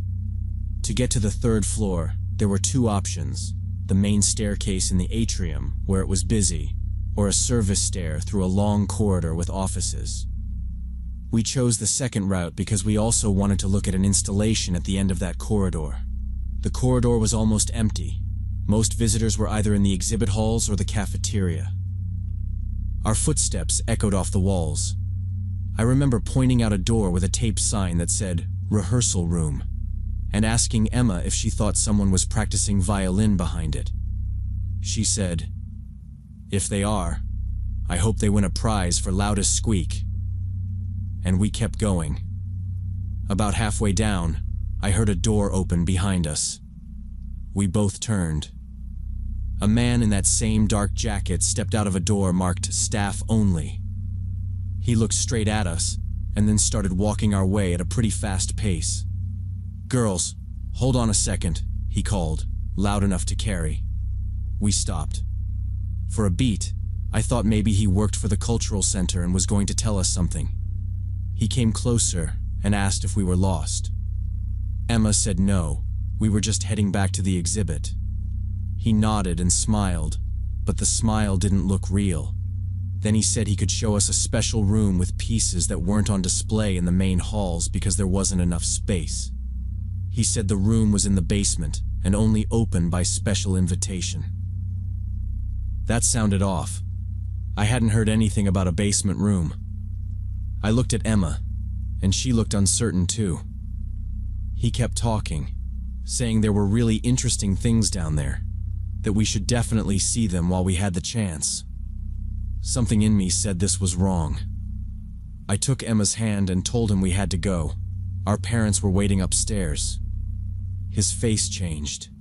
He stopped smiling and said, "But your parents wanted you to see that room." They told me we hadn't said anything to him about our parents, and he didn't have a badge. I noticed that then. The people who worked there wore badges. He was just a guy in a dark jacket. Emma asked, "Who told you that?" He said a name we didn't know, and then he added, "Come on, it'll take 2 minutes. I'll walk you down and bring you back." He moved a step to the side, like he wanted to stand between us and the way we were going. I said we needed to find Miss Anderson first. He said there wasn't time, that the room might close soon. I didn't raise my voice, but I said, "We're not allowed to go anywhere without a teacher." Emma squeezed my hand, hard. He looked past us, as if checking whether someone else was coming. "All right," he said, still too calm. "At least tell me your name so I can tell them you missed the chance." That felt like another trap. I said we had to go, right now. He kept his eyes on us and said softer, "Don't be difficult." My stomach dropped. Emma took a small step back, pulling me with her. He noticed and shifted again, like he still wanted to keep us near that staff door. We didn't argue. We turned and walked fast. He said something like, "Don't run." But he raised his voice on the word. We started running. We ran the long corridor back toward the main staircase. I heard him shout after us, but I couldn't make out the words. I didn't look back, and Emma didn't either. We hit the open area by the atrium, where there were people again, and we kept moving until we were in the main exhibition hall with the crowd and the tables and the volunteers. I spotted Miss Anderson by the prize ribbons and went straight to her. I told her a man without a badge tried to get us to go to the basement, and he said our parents told him to show us a special room. Emma said he came out of a door marked "Staff Only." Miss Anderson's face went flat. She told us to stay right there. She called over a security guard, a tall guy with a radio, and sent him with another volunteer down the corridor. We stayed in the hall. I could feel my heartbeat in my throat. Emma kept saying, "He lied about the parents," like she needed to hear it out loud to believe it. About 10 minutes later, they came back. Ms. Anderson said there wasn't anyone in the corridor. The guard said he checked the staff rooms. The doors were locked and only staff had keys. He asked us to describe the man in as much detail as we could. We did our best. Dark jacket, jeans, maybe late 30s, dark hair, no badge, a flat way of smiling. He nodded and spoke into his radio. Ms. Anderson moved our chairs closer to her table and told us not to go anywhere without her. We didn't leave an adult's side for the rest of the day. Around 3, I saw him again. He was on the first floor by the main entrance, facing the staircase and scanning faces like he was looking for someone. I touched Miss Anderson's sleeve and pointed. She said, "Stay here," and rushed to get the guard. But by the time he came, the man slipped out the front doors and was gone. The guard went after him for a few steps, and then shook his head and came back inside, talking into the radio again. Emma's mom arrived at 4, and we left right away. In the car, Emma was quiet, which wasn't normal for her. I realized my hands were shaking because I couldn't open my seatbelt clip without using both thumbs. When I got home, I told my mom everything. She called the cultural center. They said they would increase security and that they took it seriously. I still think about the basement and the staff door and what could have been waiting behind it, and I catch myself replaying the part where he said our parents told him, because that's the line that almost got us to listen.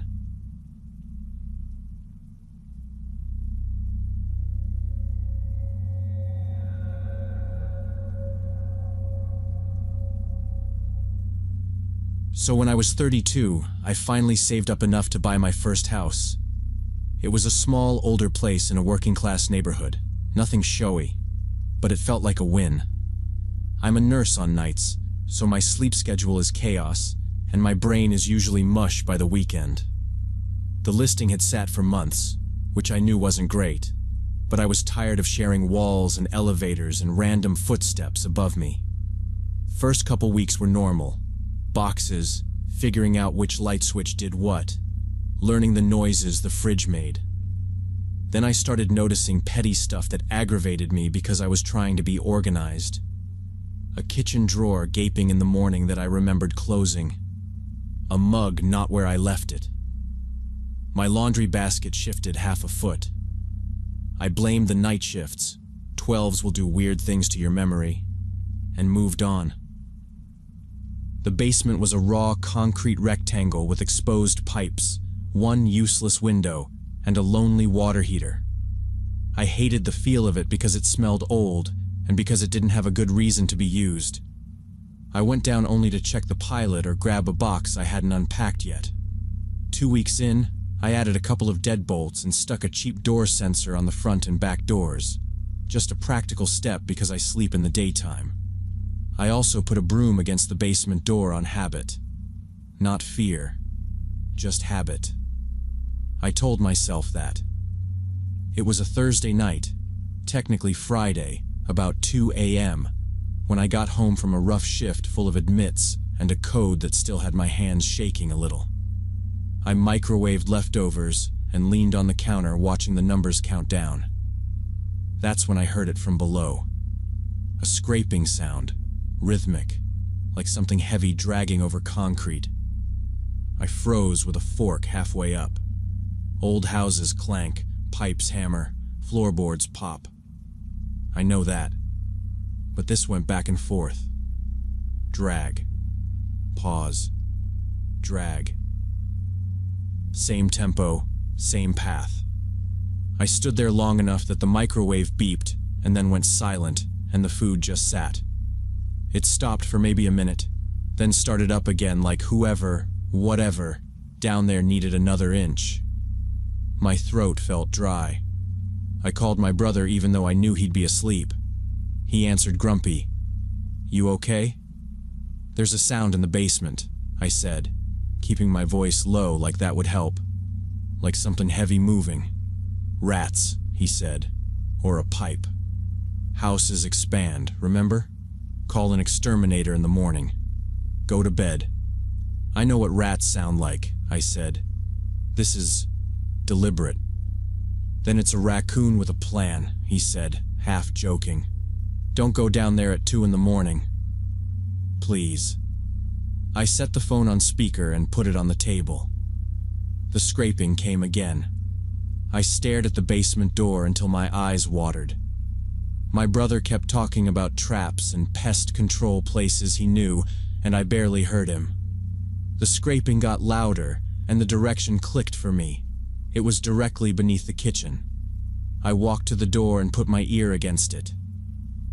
Under the scrape, I picked up other sounds too. A dull thump, the muted slide of something being shifted across the floor. Boxes. I didn't have furniture down there, just moving boxes and a rusted shelving unit the seller left behind. My brother kept saying to ignore it, to deal with it when the sun was up. That's when your brain makes good choices. But the sound changed. It wasn't steady anymore. It had this urgent quality, like whoever was moving hated every inch of it. My stomach tightened. "I'm just looking," I whispered. "Don't," he said.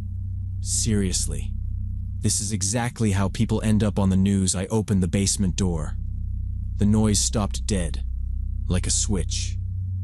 The silence felt heavy, like it had weight. My hand hovered over the light switch. My brother's voice got tinny and far away, like I'd put the phone in another room. "Wait till daylight. Please."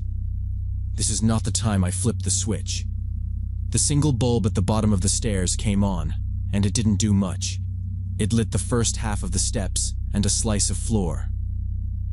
The rest of the room stayed in a vague gray. I listened hard. Nothing. No scraping. No thumps. Just the faint hum of the water heater and my own breathing. "I don't hear anything," I said, even though my mouth felt numb. "Great," he said. "Close the door. Go to bed. Call me in the morning." I leaned forward, hand on the doorframe to keep myself honest, not stepping down. The visible concrete looked normal. Dusty footprints from the movers. A flattened spider web in the corner. My old suitcase at the base of the stairs where I dumped it last week. Farther out were the boxes. I could barely make out the shelving unit by the far wall. I remembered thinking I should have labeled the boxes better. Another dumb, normal thought. Then somewhere below the stairs, in the space under them where the light didn't reach, something shifted. Not big. A quick scrape and a short bump, like a small object tapped against concrete. I felt the hair along my arms rise. I kept my feet planted on the kitchen tile. "Did you hear that?" I whispered. "Hear what?" my brother said.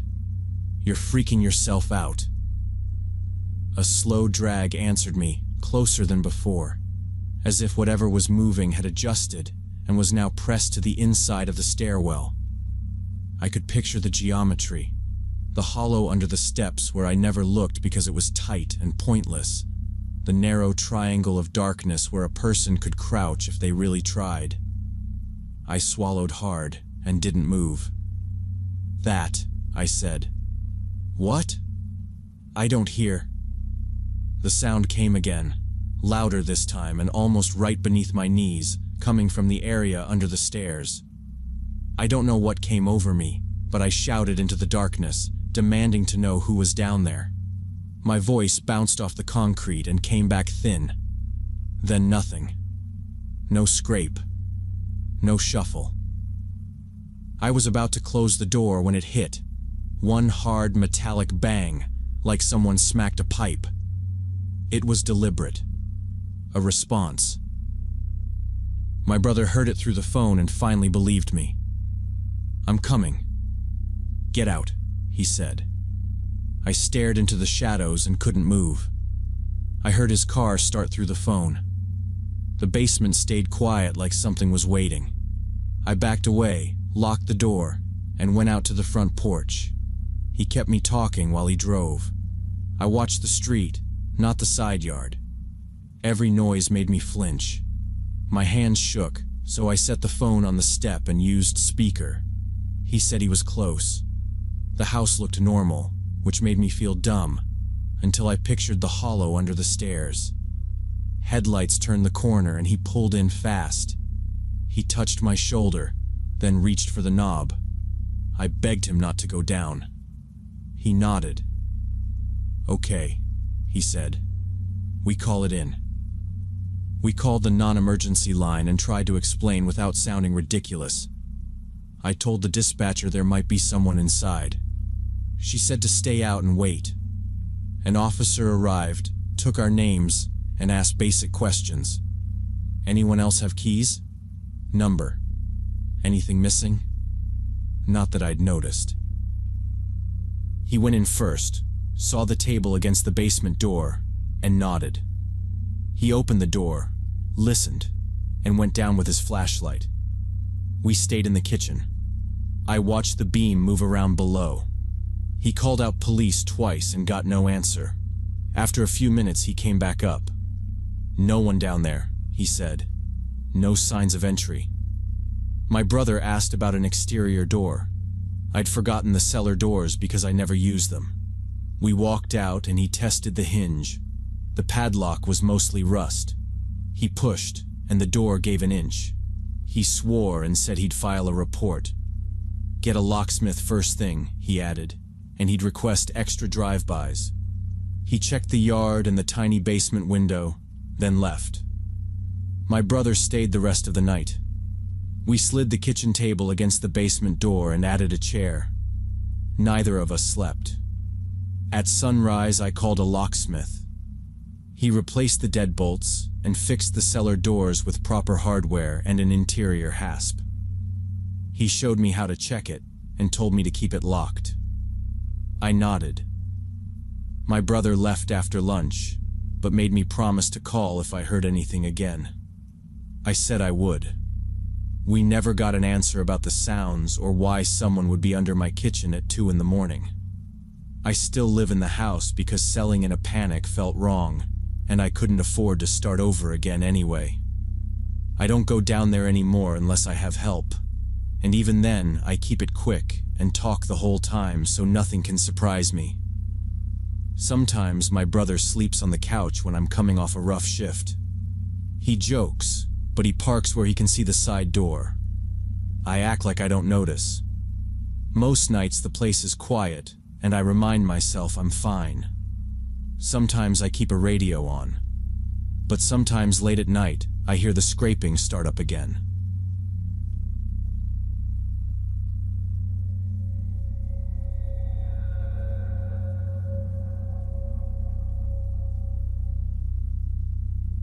When I was 11, our family lived in a small town in Oregon where everyone knew each other. The school had 3 hallways. The grocery knew your cereal. 2 girls in the grade below me were recognized on sight because they were twins, Emily and Chloe Thompson. The only easy way to tell them apart was the clip. Emily always wore a bright pink butterfly hair clip with glitter. Their grandmother brought it from Mexico, and Emily never parted with it. It was a Wednesday in November when Emily didn't come home. She was supposed to go to the library after school and then walk to her mom's work. The librarian said she never showed. At first, it was phone calls and adults trying to sound calm. By evening, the sheriff had a staging area at the football field. Search dogs worked the trails behind the school, and a helicopter thumped over the tree line. Volunteers lined up with flashlights while county staff handed out vests and maps. Hundreds of volunteers combed woods and vacant lots around town. The next day, the cops knocked on doors and asked everyone the same questions.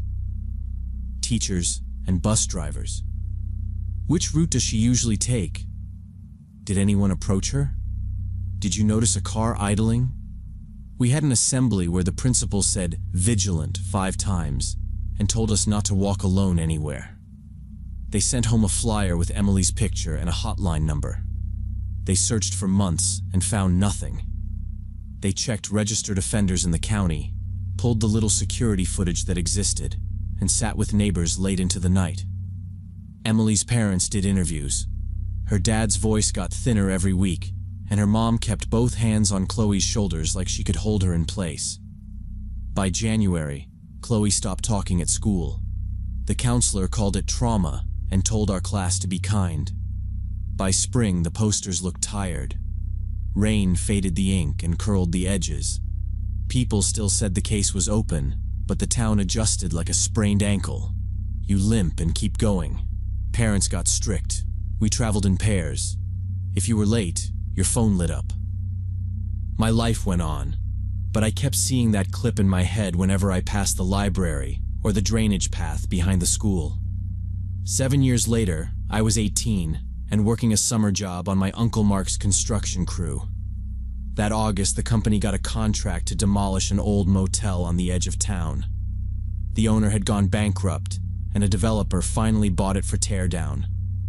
Uncle Mark told us, "In and out. Watch the floors. If you see a needle, step back and call me." We started on the second floor because the roof leaked and the subfloor was soft. My job was simple: clear rooms, pull fixtures, and check plumbing lines before we shut water at the stack. Most rooms looked like people had drifted through and left pieces of their lives: empty bottles, cigarette butts, ripped blankets. One hot Tuesday, I took the key ring from the foreman and went down the row until I hit room 217. The door stuck and then gave with a hard shove. The bathroom light was dead, so I used my phone. The floor was slick with mold by the tub. I knelt by the sink to see whether the trap was PVC or old metal we'd have to cap separately. I kept one glove clean for tools and one glove dirty to move junk. That was Mark's rule. Near the floor vent, something bright had snagged on a rusty pipe next to the grate. It didn't fit the room. I leaned closer and pushed aside lint and a wad of hair with the dirty glove. A small plastic edge winked up through the dust. I pinched it and felt it resist, then give with a dry little snap as it came free. I turned it in the light from my phone. It was a pink butterfly clip with glitter. Bending down, I realized it was a pink butterfly clip with glitter, exactly like the one Emily Thompson used to wear. I froze with the clip in my hands, my heart pounding so hard I felt it in my throat. I stepped back into the hallway and called for my uncle, and when he came around the corner, I held it out and said, "I think this is Emily Thompson's. The twin. The clip." He didn't ask dumb questions. He told me to put it on a clean paper towel from the truck, not touch it again, and he called the police right there from the landing. He kept his voice steady, but he paced while he talked. I could tell he remembered the same November I did. Detectives showed up in under half an hour. They took our names, moved us behind tape, and shut down the whole building. A uniformed officer stood at the stairs with a clipboard. The detectives went room to room first, then a forensics team came in with cases and lights. One of them asked me to show exactly where I'd found it, and I pointed through the open bathroom door of 217 without crossing the threshold. They photographed the vent, the pipe, the floor grime, even my footprints to understand where I'd been. Then they bagged the clip and sealed it. Over the next few days, they went over that room piece by piece. They lifted the mattress frame and found a small sneaker wedged under one slat near the broken bed. It was dirty and stiff, like it had been kicked under and left. A tech slid a hand behind the vanity and pulled out a worn backpack with faded initials, E.T., ink bled out by moisture. You could read it if you squinted. Nobody cheered. They just tagged it and called for another set of photos. Uncle Mark kept the crew off the second floor, no argument. He told the developer there would be delays, and the developer said fine, just keep me updated. Testing came back fast. The clip, the backpack, the sneaker, Emily Thompson. The detectives told us in person because we were the ones who found the room. "It's the first solid lead in 7 years," one of them said. The media got it the same day. Vans parked by the fence line with satellite dishes and hot lights. A reporter tried to stop me in the parking lot, and my uncle lifted a hand and said, "No interviews." He's a kid. Emily's parents stood with the sheriff for a small statement. I didn't get close. From where I stood, Emily's dad folded and unfolded a paper like he needed something to hold. Police combed the entire motel and the property around it. They checked the roof, crawl spaces, the laundry room, the office, the space behind the ice machine. They pulled old maintenance logs. They went through every storage closet and anything that locked. Outside, they mapped the lot and the trash enclosure and the ditch by the road. They questioned the former owner, the manager, the housekeepers who were still in town, anyone who rented long-term back in 2010. They pulled utility records to see which rooms were used the most. The answer was 217, 216, 219, cheap rooms away from the front desk. Emily's body was never found. Detectives told us what made sense. Someone kept her there for a period and then moved her. The timeline fit too well. She went missing in 2010, and the motel stayed open for 3 more years before the bankruptcy and the vacancy. The room had a vent big enough for sound to carry, but not big enough to fit a person, and the curtains faced the back lot where nobody parked unless they were hiding a car. They thought the person used different names and cash. None of that proved who. The case had new momentum for a while. More tips. More interviews. The sheriff brought in help from the state and set up a small task group, or that's what the paper said. But weeks passed and then months, and nothing broke open. Eventually the tape came down, and the property changed hands again, and we got a new start date to finish the demo. The second time I walked back into 217, the floor was just floor. We took the building down in sections and hauled it out. By winter, the lot was flat gravel with a sign promising something that still hasn't been built. I still see Chloe sometimes, 20-something now, quiet, steady. She told me she became a psychologist and works with families of missing kids, which sounded both right and impossible at the same time. We talked outside a grocery and she said, "I tell parents to make space for 2 truths, hope and the need to keep living." I nodded and didn't know what to say that wasn't useless. Every time I drive past the empty lot where the motel stood, I think about the pink clip, about what happened to a 10-year-old girl in that room, and why nobody ever found where she went after.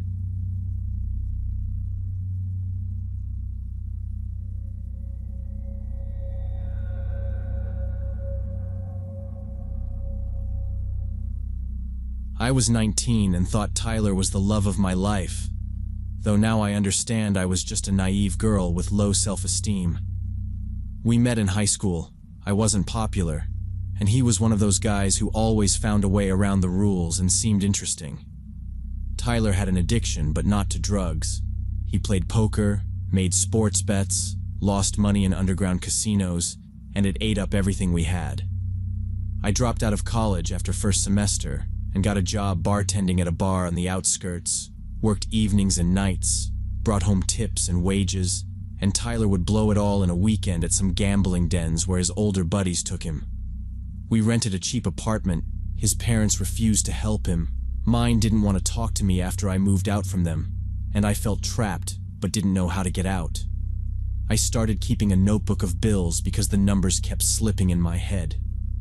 When tips were good, I bought groceries. When they were bad, I pretended I wasn't hungry. I told myself I was building something with him. Mostly, I was avoiding the embarrassment of going home and admitting I'd messed up. That night I'm telling you about was a Friday, end of the month, and I needed to make at least $100 for rent because Tyler had lost the last of our money the week before. I worked until closing, until 2 a.m., and was alone in the bar with the manager Carl, who was locking up the register. Around 1 a.m., a guy came in I'd never seen before, young, about 25, in a leather jacket with a casual smile, ordered whiskey, and started chatting with me. He called himself Jason, said he was new in town, worked construction, and was bored. We talked for about 10 minutes. He was pretty polite, ordered another whiskey, left me a $20 tip, which was generous. When he was leaving, he asked if I wanted to make some extra money. His friends were throwing a private party tomorrow night at a country house. They needed a bartender for a couple hours, paying $300 cash. I was immediately suspicious because it sounded too good, but he said it was all legal. Just rich guys didn't want to hire an agency, and gave me a business card with an address and time. Tomorrow at 10 p.m. Carl watched me slip the card into my apron and muttered, "If you go, text me when you get there. If anything feels off, leave." That's how Carl talks. Short, practical. I nodded like I'd already decided, but I hadn't. I came home. Tyler was asleep on the couch. I lay down next to him and thought for a long time whether I should go to this party. On one hand, $300 would solve our problems for a month. On the other hand, it all looked suspicious. I stared at the ceiling and kept hearing Carl's voice in my head. Country house, cash, private party. I barely slept. In the morning, I told Tyler and he said it was a great idea, that his buddy Marcus knew this Jason and could confirm he was a normal guy. That surprised me, but I thought if Marcus knew him, maybe everything was okay. I asked how Marcus would know him, and Tyler just shrugged, said their circles overlap. He texted Marcus. 10 minutes later, Tyler held up his phone like proof. "Yeah, Jason's cool," he said. "Concrete crew." Chill. It shouldn't have mattered so much, but it did. Marcus wasn't exactly trustworthy, but he wasn't dumb about people who could burn him. Saturday afternoon, I messaged Carl that I'd take it. He sent back, "Send PIN when you arrive." I packed a small bag with a wine key, bar blade, notepad, hair ties, and sanitizer. I put on a black dress because it looked clean and neutral, flats because I'd be on my feet, and a jacket in case I had to park far. Tyler told me to smile and sell the top shelf like it's holy water. I said I was pouring, not performing. He grinned and said, "Either way, get the money." He didn't offer to come. I didn't ask. It felt smarter to keep him away from anything that involved cash and strangers. Saturday evening, I put on a black dress, grabbed a bag with bar tools, and drove to the address. It really was a country house, big, 2-story, stood at the end of an empty road among trees. I parked, texted Carl the PIN and a photo of the gate, and went inside. There were about 20 people, music, alcohol, everything looked like a regular party. And Jason met me, showed me where the bar was, and I started working.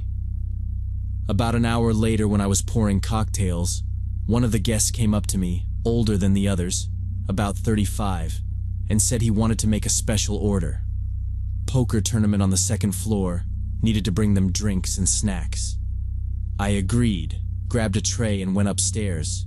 There really was poker, 5 people sitting at a table playing for big money, stacks of cash lying on the table. One of the players turned to me and I recognized Tyler. He was sitting at the table with a pile of chips in front of him and was clearly winning, smiling, drinking whiskey. And Marcus was sitting next to him. I froze with the tray in my hands, and Tyler looked at me with an expression like I'd ruined his evening.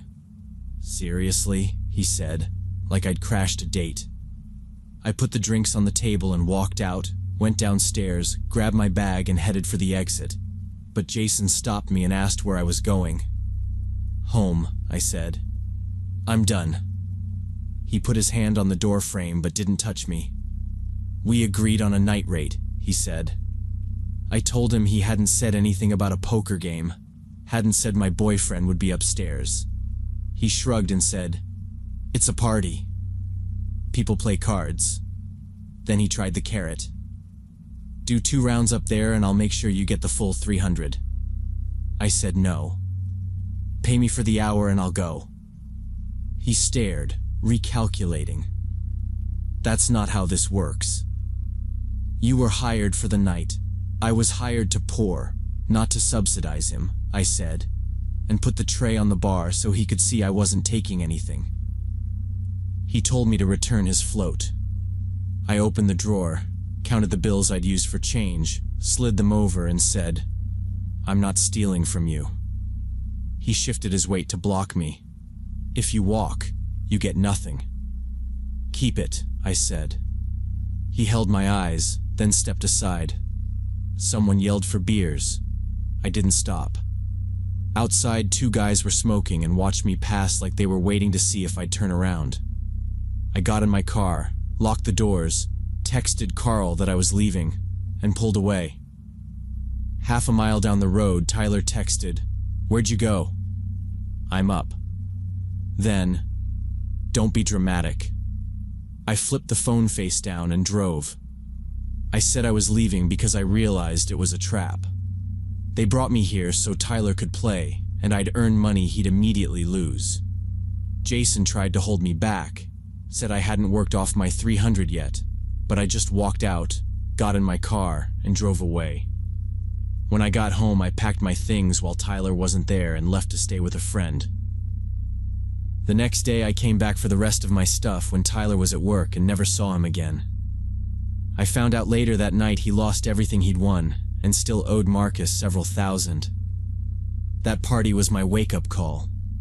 I realized I was being used, and that Tyler and his friends thought it was normal to bring me there under the guise of a side gig so he could play poker. After that, I went back to college, got a normal job, and never again dated guys who can't control their addictions. I parked 2 streets over from our building and took the back stairs. Inside, the apartment looked the same, but I noticed what was gone.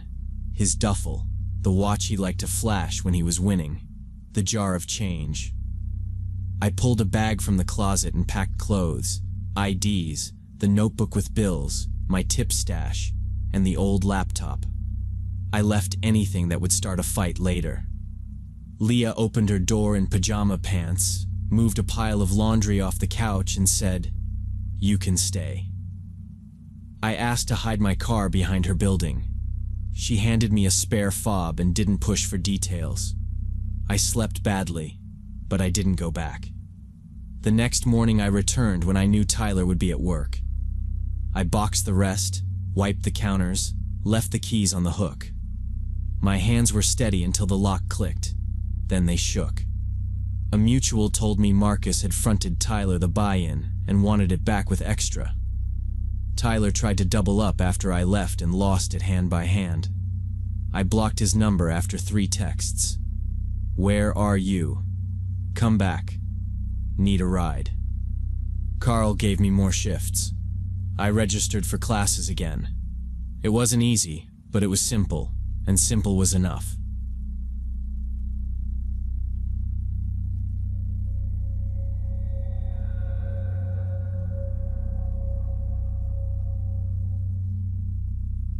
Only when I saw her car still sitting in the far lot at 7 in the morning, I realized that no sick child had ever existed. But I'll start from the beginning. I worked as a cashier at a small gas station off Highway 84, with only bulletproof glass and a slot for cash between me and whoever walked up. Midnight to 8 was usually quiet. A few truckers for coffee, a couple of people for cigarettes, the random lost tourist who swore they'd only missed one exit. At 3 in the morning, a woman around 40 came up to the window. Nice leather jacket, hair pinned back, the kind of watch you don't buy at a kiosk. She talked fast, short breaths, and kept pointing toward the far edge of the lot where our lights don't reach. She said her daughter was in the car with a high fever, the engine wouldn't turn over, and she needed help to push it closer to the building. "It's right there," she said. "Just a second, please." I can't leave her alone. I told her I couldn't step out. Company policy and common sense. I said I could call a tow truck or an ambulance. She switched like a light. The "please" was gone. Her voice jumped a few notches and she slapped the glass. "She's getting worse every minute," she said. "You can do this in 30 seconds. Be a human being." She angled herself so I'd look where she was pointing. "Right there, black SUV. If your kid is burning up, you don't argue with an ambulance. That's what snagged me." I repeated that I'd call, already picking up the phone. She stared at it like it was an insult. "No thank you, no fine. Just a sharp turn," and she walked away into the dark corner. I watched her go. She didn't get into any car I could see. The jacket disappeared, and I was looking at the dead space where our cameras always show static. For the next hour, I kept circling the same thought. I checked the dome cameras, then the side window, then went back to pretending to stock gum so I could watch the lot without being obvious. The black SUV sat where the lights dropped off. No interior glow or door movement. The pumps were empty. A couple of trucks rolled through and ignored it. I kept thinking about how she said, "Be a human being," like she was reading a line that had worked before. Twice I almost called the police. I even got as far as imagining the report number and what the officer would ask me. "What's the emergency?" I'd say, "A woman asked me to step into a dark corner and I didn't." I put the phone back down. I told myself if she returned, I'd dial, and if someone I trusted showed before shift change, I'd ask them to look on their way out. At 6, Jerry showed up. First coffee of the day, same lid, same joke about the weather. I told him what happened and asked if he could check the SUV on his way out. He gave a little shrug. "Sure. You want me to bang on the window?" I said, "Just look. Don't touch anything." He paid, walked out, and eased his truck toward the far edge. From the register, I watched him in the glass until the angle lost him, then flipped to the back monitor for the other view. He was gone maybe 2 minutes. He came back inside with the same coffee and a different face. Not scared, not heroic. Just settled. "No one in there," he said. "Doors are locked. No lights, no car seat, nothing on the mirror. Tires look fine. I didn't see jumper cables or a popped hood." I asked if he was sure. He nodded. "Yeah, if there's a kid, she's not in that car." He added, "You want me to call someone?" I told him no, thanks, and he headed out for work. I tried to make sense of it.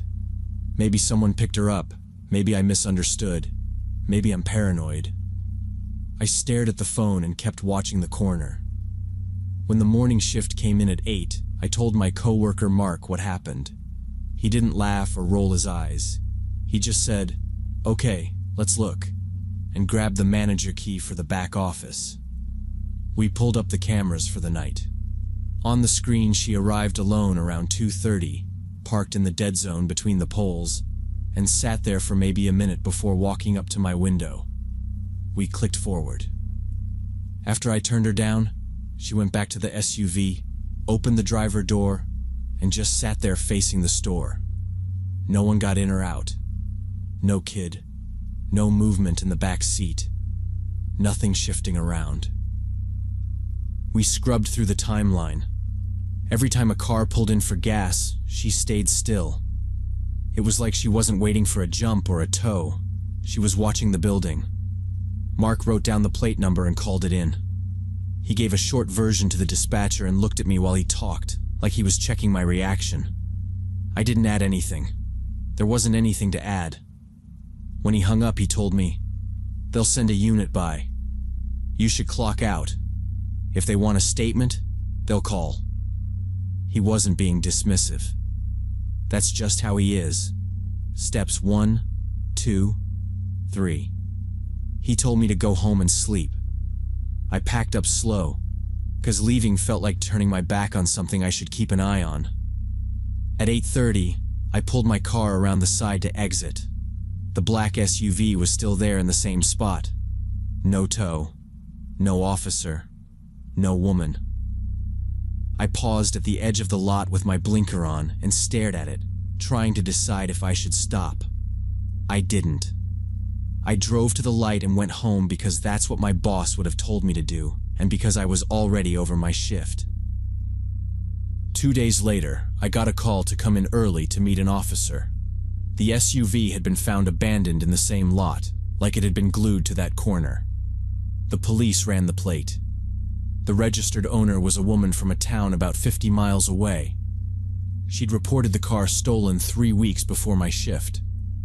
That explained the clean tires and the spotless seats, I guess. It didn't explain the woman. The officer asked me to walk him through my night. I told him the time, the jacket, what she said, how she pressed me to step out for 30 seconds, how she refused the ambulance, how she walked back into the dark when I mentioned calling. He took notes and kept asking little detail questions.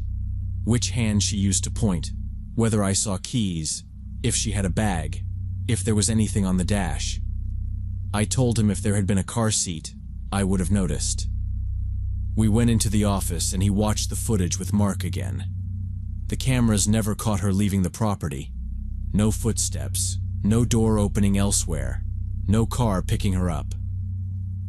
The officer said our angles weren't great and that the dark corner was exactly the kind of blind spot people learn about when they test a place. He didn't say test, exactly. He said, they look for gaps. That word sat wrong in my head. He told us they'd be pulling copies for the case. He asked if anyone else had come to the window after she left. I told him no. The only thing between 3 and 6 was 2 trucks at pump 4. Before he left, he gave me a card and a short warning. In the last 4 months, there had been a handful of attempts to draw overnight workers off camera.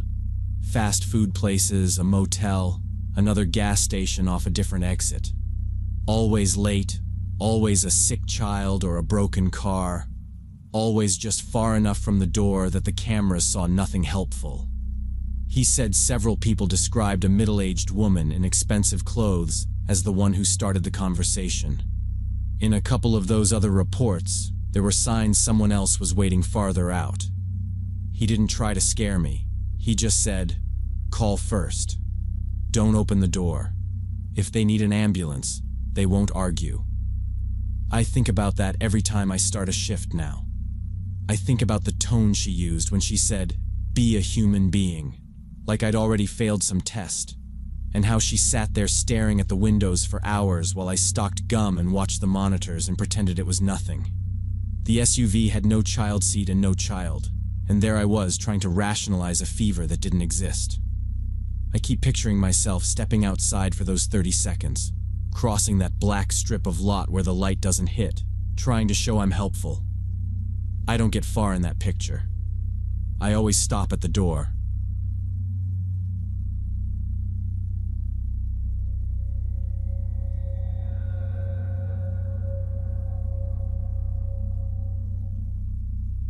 About 2 years ago, I had this really weird experience at a movie theater. My boyfriend Ryan and I had been dating for about a year, and we went to movies most weekends. That Saturday, we picked a comedy showing at 10 p.m., the only convenient time. I'm 28, work as a teacher. Ryan's 30, and manages a construction firm. We had errands during the day, so only made it to the late showing. We got to the theater 10 minutes before it started and everything felt normal. We bought popcorn and drinks, scanned our tickets, and went up to the screening room. The theater was almost empty, just a few people scattered across the rows. I remember thinking it was nice not having to fight for seats for once. Ryan joked about finally being on time, even though we were cutting it close. It was the kind of small talk you make when you think the night will be simple. He took the popcorn, and I took the drink so we could carry everything without spilling. I wasn't worried about anything except whether the movie would actually be funny. The place felt safe, bright in the hall and dim but calm inside the room. We picked the middle, the spot we always aim for because the angles are good. He set the popcorn between us and leaned back like he was ready to switch off. The trailers played, then the movie started, and everything was peaceful. About 20 minutes in, I noticed a man enter our theater and sit several rows ahead on the right. He was alone, middle-aged, wearing a dark hoodie with the hood down. He didn't bring snacks, and he didn't seem in a rush to find the plot. The movie continued, but I kept noticing him frequently taking out his phone and looking at it instead of the screen. He'd unlock it, stare for a few seconds, tilt his head like he was matching something, then pocket it. Then he turned around and looked back in our direction several times. It wasn't a quick glance. It felt deliberate, like checking a seat number without a stub. Ryan noticed it too, and whispered that the guy was acting strange. I said maybe he was meeting someone late, but even saying it felt flimsy. When the screen light hit his face, I could see a trimmed beard and tired eyes. The phone came up again, angled low like he didn't want others to notice. I've dealt with parents filming school events, and I hate cameras aimed at me. I tried focusing on the movie, but my attention kept drifting toward that glow. Ryan shifted the popcorn away so we had one less thing to juggle if needed. He whispered, "If he keeps turning around, we should move." I said, "Or we can tell an usher," and then realized I hadn't seen any staff at all. I looked around and counted maybe 6 other people in the whole room. 2 teens in the back laughed at a joke. The rest didn't seem to notice him. The tension was building even though nothing loud was happening on screen. My brain started running contingencies, which is what mine does when something feels off. Ryan kept his tone calm, which helped, but I could see he was alert. 10 minutes later, the man stood up and started climbing the aisle steps, coming straight toward our row. He didn't hurry. He moved with that settled decision people have when they've picked a lane. He stopped at the end of our row, looked at us and said, "Excuse me? Do I know you?" Ryan and I shook our heads no almost at the same time. I added, "No, sorry," because I didn't want it to be rude or confrontational. The man stood there another moment, studying us like he was comparing faces from memory. Then he walked past and sat in the row behind us, not directly back, but at an angle. Ryan and I exchanged looks and neither of us smiled. The situation was getting uncomfortable and I could feel my shoulders creeping up. I kept my eyes on the screen and said, very quietly, that I wanted to leave. Ryan nodded and didn't argue or make a joke about it. He leaned closer and said, "We'll go on the next loud part. Stay on my left." Behind us, I heard a seat creak and the soft sound of a phone case clicking. It could have been anyone, but I took it as my cue to move this along. I tucked my bag strap so it wouldn't snag and checked where the aisle opened. I didn't want to run. I just wanted a straight line and no talking. The movie ramped into a bigger scene with music and a cheap gag. Ryan tapped my knee once, like we'd rehearsed this 100 times. He stood first, picking up the empty tub to look casual instead of panicked. I stood too, keeping my bag tight to my body and my chin down. Ryan stepped into the aisle and waited half a second so I could step beside him. He angled his body so he was between me and the row behind us without making a show of it. He didn't rush, but he didn't hesitate either, and that helped me commit. We stepped forward together, keeping our eyes on the glowing exit sign. I didn't look back because I didn't want to know if he'd stood up too. We stood and headed for the exit. Before we even cleared the end of the row, the man stood too, like he'd been waiting for that exact moment, and followed us into the aisle. Ryan saw him in his peripheral and put a hand on my back to keep me moving. We hit the doorway and pushed through the curtain into the hallway. The sound from the movie dulled, and all I could hear was our steps and his steps keeping pace. We didn't outright run, but it was close. I said, "Stairs," and Ryan nodded, and we cut left. The hall was empty except for a poster stand and a trash can someone had missed. I kept glancing at the wall reflections to track him without looking back. He was there, not rushing, about 15 feet if I had to guess, matching our speed like he didn't want to close the gap until we were out of the room. Down the stairwell. My legs went rubbery from the sudden speed, but I kept going because stopping made no sense. Ryan took the inside rail and I took the outside. That way he was between me and the man if the guy lunged. It wasn't a plan we'd said out loud, it was just obvious. On the first floor there was the small desk where they check bags sometimes and scan late tickets. A security guard was leaning on it, watching the entrance doors. Ryan went straight to him. He didn't puff up or try to make a scene. He just pointed back up the stairs and said, clear and steady, "That man followed us out of our theater and he won't stop." The guard turned, saw the guy coming down, and stepped off the mat to meet him. He raised a hand and said, "Sir, hold up," in that voice people use when they're not asking. The man stopped on the last step, looked between us and the guard, and started talking fast. I caught pieces. Something like he thought he recognized me, something about a mix-up. But I didn't pin it down. I didn't care if he had a story.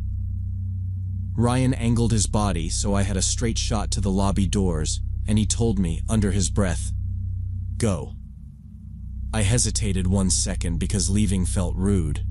Then I remembered we owed this guy nothing. The guard asked the man for his ticket. The guy shifted like he didn't want to produce it. That was enough for me. We moved. Not a sprint, not dramatic, just quick. Like we had a place to be and this was all a delay. Behind us I heard the guard say, "Sir, stay right here." And a shorter muttered reply I couldn't make out. I didn't turn around.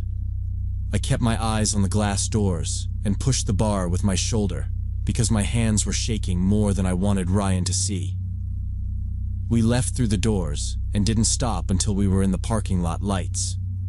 Ryan asked if I had my keys and said, "Straight to the car, no detours." We got in, locked the doors, and I started the engine. He checked the mirrors like we were merging into traffic, though we were parked. No one came out after us. We drove off and didn't talk for a minute. Then he said he'd been ready to fight if the guy tried anything by the cars. I believed him, and I hated it came up. We never went back to that cinema. Shows in empty rooms feel different now, honestly. You never know who's watching you in the dark.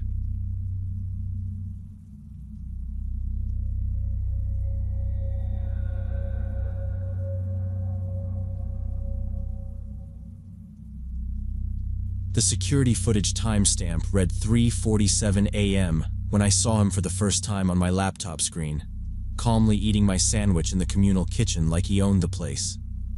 8 months earlier, I'd switched to freelance programming and rented a permanent desk in this half-empty co-working space in an old business district downtown.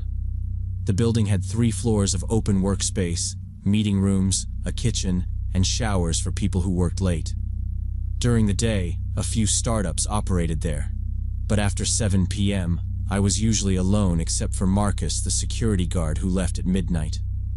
The rent was ridiculously cheap because the owner was trying to fill the building before renovations. I liked the quiet, the space, the fact I could take phone calls at 11 p.m. without anyone giving me a look. But after a few weeks, I started noticing things that didn't add up. Coffee from the communal supply disappeared faster than I drank it, even though everyone kept their stuff in labeled containers. Then sandwiches and yogurt started vanishing from the fridge. I hid a sandwich behind the oat milk like an idiot, and it still vanished. I told myself to drop it, but it wasn't just food. A roll of stamps disappeared from my drawer. A new pack of sticky notes went missing. It felt petty, until it didn't. I blamed the day renters at first, figured someone was helping themselves to whatever looked good. One morning, I noticed the men's bathroom shower was damp when I knew it had been dry the night before. The towel hung differently than I'd left it. 2 nights in a row, I heard water running after midnight when no one should have been there. The 3rd night I checked and found the floor wet and a shampoo bottle I didn't recognize sitting in the corner. I wiped it up, tossed the towels in the trash, and the next morning the can had a fresh liner like someone cleaned quietly before leaving. I asked Marcus if anyone came in overnight. He shook his head. Building auto locks at midnight, keycard only. I pulled the entry logs myself. After midnight it was my card and that was it. For weeks I told myself I was forgetting things, or Marcus was letting someone in without logging it, which he denied, and honestly, he's not a liar. The coffee level bothered me most because I kept a mental line on the can. Refill Monday, half gone by Wednesday when I'd brewed maybe 4 cups. 2 sandwiches gone in 1 week. I started wondering if I was losing it, or if the building somehow had rats chewing through sealed containers, which makes no sense, but that's where I was. 2 weeks later, a USB thumb drive vanished from my desk. That crossed a line. It held a client repo, no credentials, but still. I re-imaged my laptop, rotated passwords, told the client I'd had a hardware issue, then went over my desk like a crime scene. Trash, carpet edges, under the radiator, even the cracked ceiling tile above my chair. Nothing. I bought a laptop lock and kept my bag hooked under the desk, where the strap touched my knee. I kept working nights because the quiet meant billable progress, but I started doing quick sweeps after midnight. Bathrooms, hallway, stairwell. Nothing out of place. Just that feeling that someone stayed a few minutes ahead of me. Marcus would nod from the lobby, scrolling his phone. "Get some sleep sometime, man," he'd say, and at 12 he'd lock up and wave. A month ago I stayed until 5 a.m. finishing a client project. Walking down to leave, I noticed the door to the mechanical room on the first floor propped open slightly, the keypad door that was always locked. I glanced in and saw an old sleeping bag behind the boiler, some empty food containers, a phone charger plugged into an outlet, its little blue light on. My stomach dropped. Someone was living here. I closed the door quietly and went back upstairs, heart pounding. I sat at my desk and ran through options. Call police and risk being wrong, or spooking someone who'd bolt and come back later? Wake Marcus and make it a confrontation with a person I hadn't even seen? Text the owner at 5 a.m.? All of that felt like a bad plan. If someone was desperate enough to sleep in a mechanical room, cornering them at dawn didn't sound smart, and if it was someone dangerous, giving them a heads up sounded worse. I decided to set up a hidden camera in the corner of the communal kitchen. The pantry was where the food kept vanishing, and the hallway angle would catch anyone headed toward the mechanical room. The next day, I bought a cheap motion-activated model that recorded to an SD card and looked like a wall air freshener. I mounted it high above the cabinets, tested it by walking past with a mug, made sure the timestamps matched my laptop. I didn't tell anyone. The plan was simple. Catch whoever was coming in at night, send the clip to the owner, and push for a lock change and a sweep of the building. If it was a broke startup kid crashing, maybe we could handle it quietly. If it was someone worse, I'd have something solid to hand over.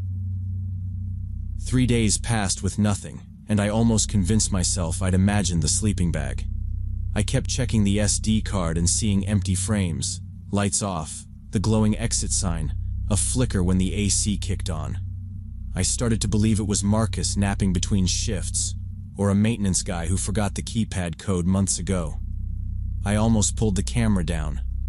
I even drafted an email to the owner and didn't send it because I couldn't prove anything. On the fourth night, the camera captured video at 3:47 a.m. A man in his 30s wearing a wrinkled button-down and jeans walked into the kitchen, opened the fridge, took out my sandwich and ate it standing at the counter. He looked tired but completely normal, not like a street homeless person or a junkie. He knew where the plates were, how to work the coffee machine. He washed his dish when he finished, wiped down the counter, and left calmly. I watched the clip twice and then hit play again just to make sure I wasn't inventing details. Same thing every time. Casual, practiced, like muscle memory. I watched the footage 5 times trying to figure out who he was. I paused on his face, the half-grown beard, the way he checked the sink like he'd done it 100 times. He wasn't nervous, and he didn't even look around. He poured coffee, stirred it, and waited like he had all night. It felt wrong that someone could move that confidently. The next day, I came in early and showed Marcus the video. "No way." "That's Evan," he said halfway through, going pale. I asked who Evan was, and Marcus told me he was the building's former IT administrator, fired 4 months ago after a blow-up with the owner over budgets and access. "I thought he moved," Marcus said. "He ghosted after HR walked him out." He replayed the clip and shook his head, saying Evan still knew the place. We called the police and Marcus gave dispatch the situation. We didn't touch the mechanical room. I told Marcus about the sleeping bag and the charger, and he locked the lobby doors and stayed up front. I sat at my desk and refreshed the camera app every hour, then every 10 minutes, waiting for a ping.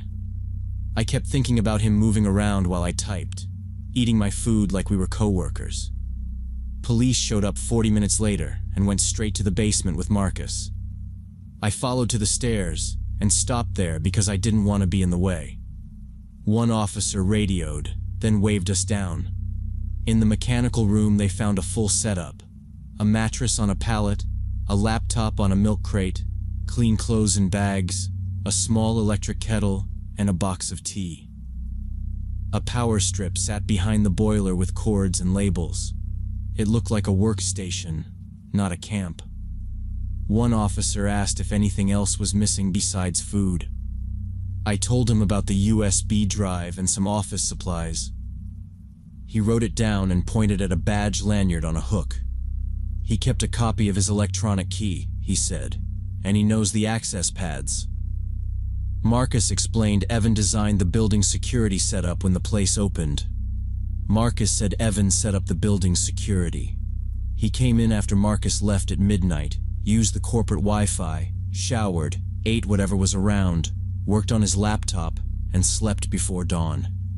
He remotely disabled the hallway cameras each night using service accounts. He only missed the kitchen because it ran on a separate circuit the owner added later after a theft complaint. The detective said, minimum 3 months, maybe longer. The owner arrived while they took photos, angry, embarrassed, saying liability over and over. He pressed charges on the spot. 2 days later, detectives called to say they'd picked Evan up at a motel in the suburbs. He still had the lanyard and a backpack with tools, and he didn't fight, just asked for a lawyer. I asked if he'd been near my area. The detective said he had access to everything. The worst part hit me later. He had full access to every room, including the meeting spaces where I sometimes crashed on the couch after long nights. No locks on those doors. I kept replaying nights I conked out at 3 and woke at 6, convinced now that he could have walked in, looked at me, and walked out. It made my skin crawl in a way I can't shake even when I try to rationalize it. I boxed up my stuff that week and told the owner I was done. I work from home now and check all my locks twice before bed.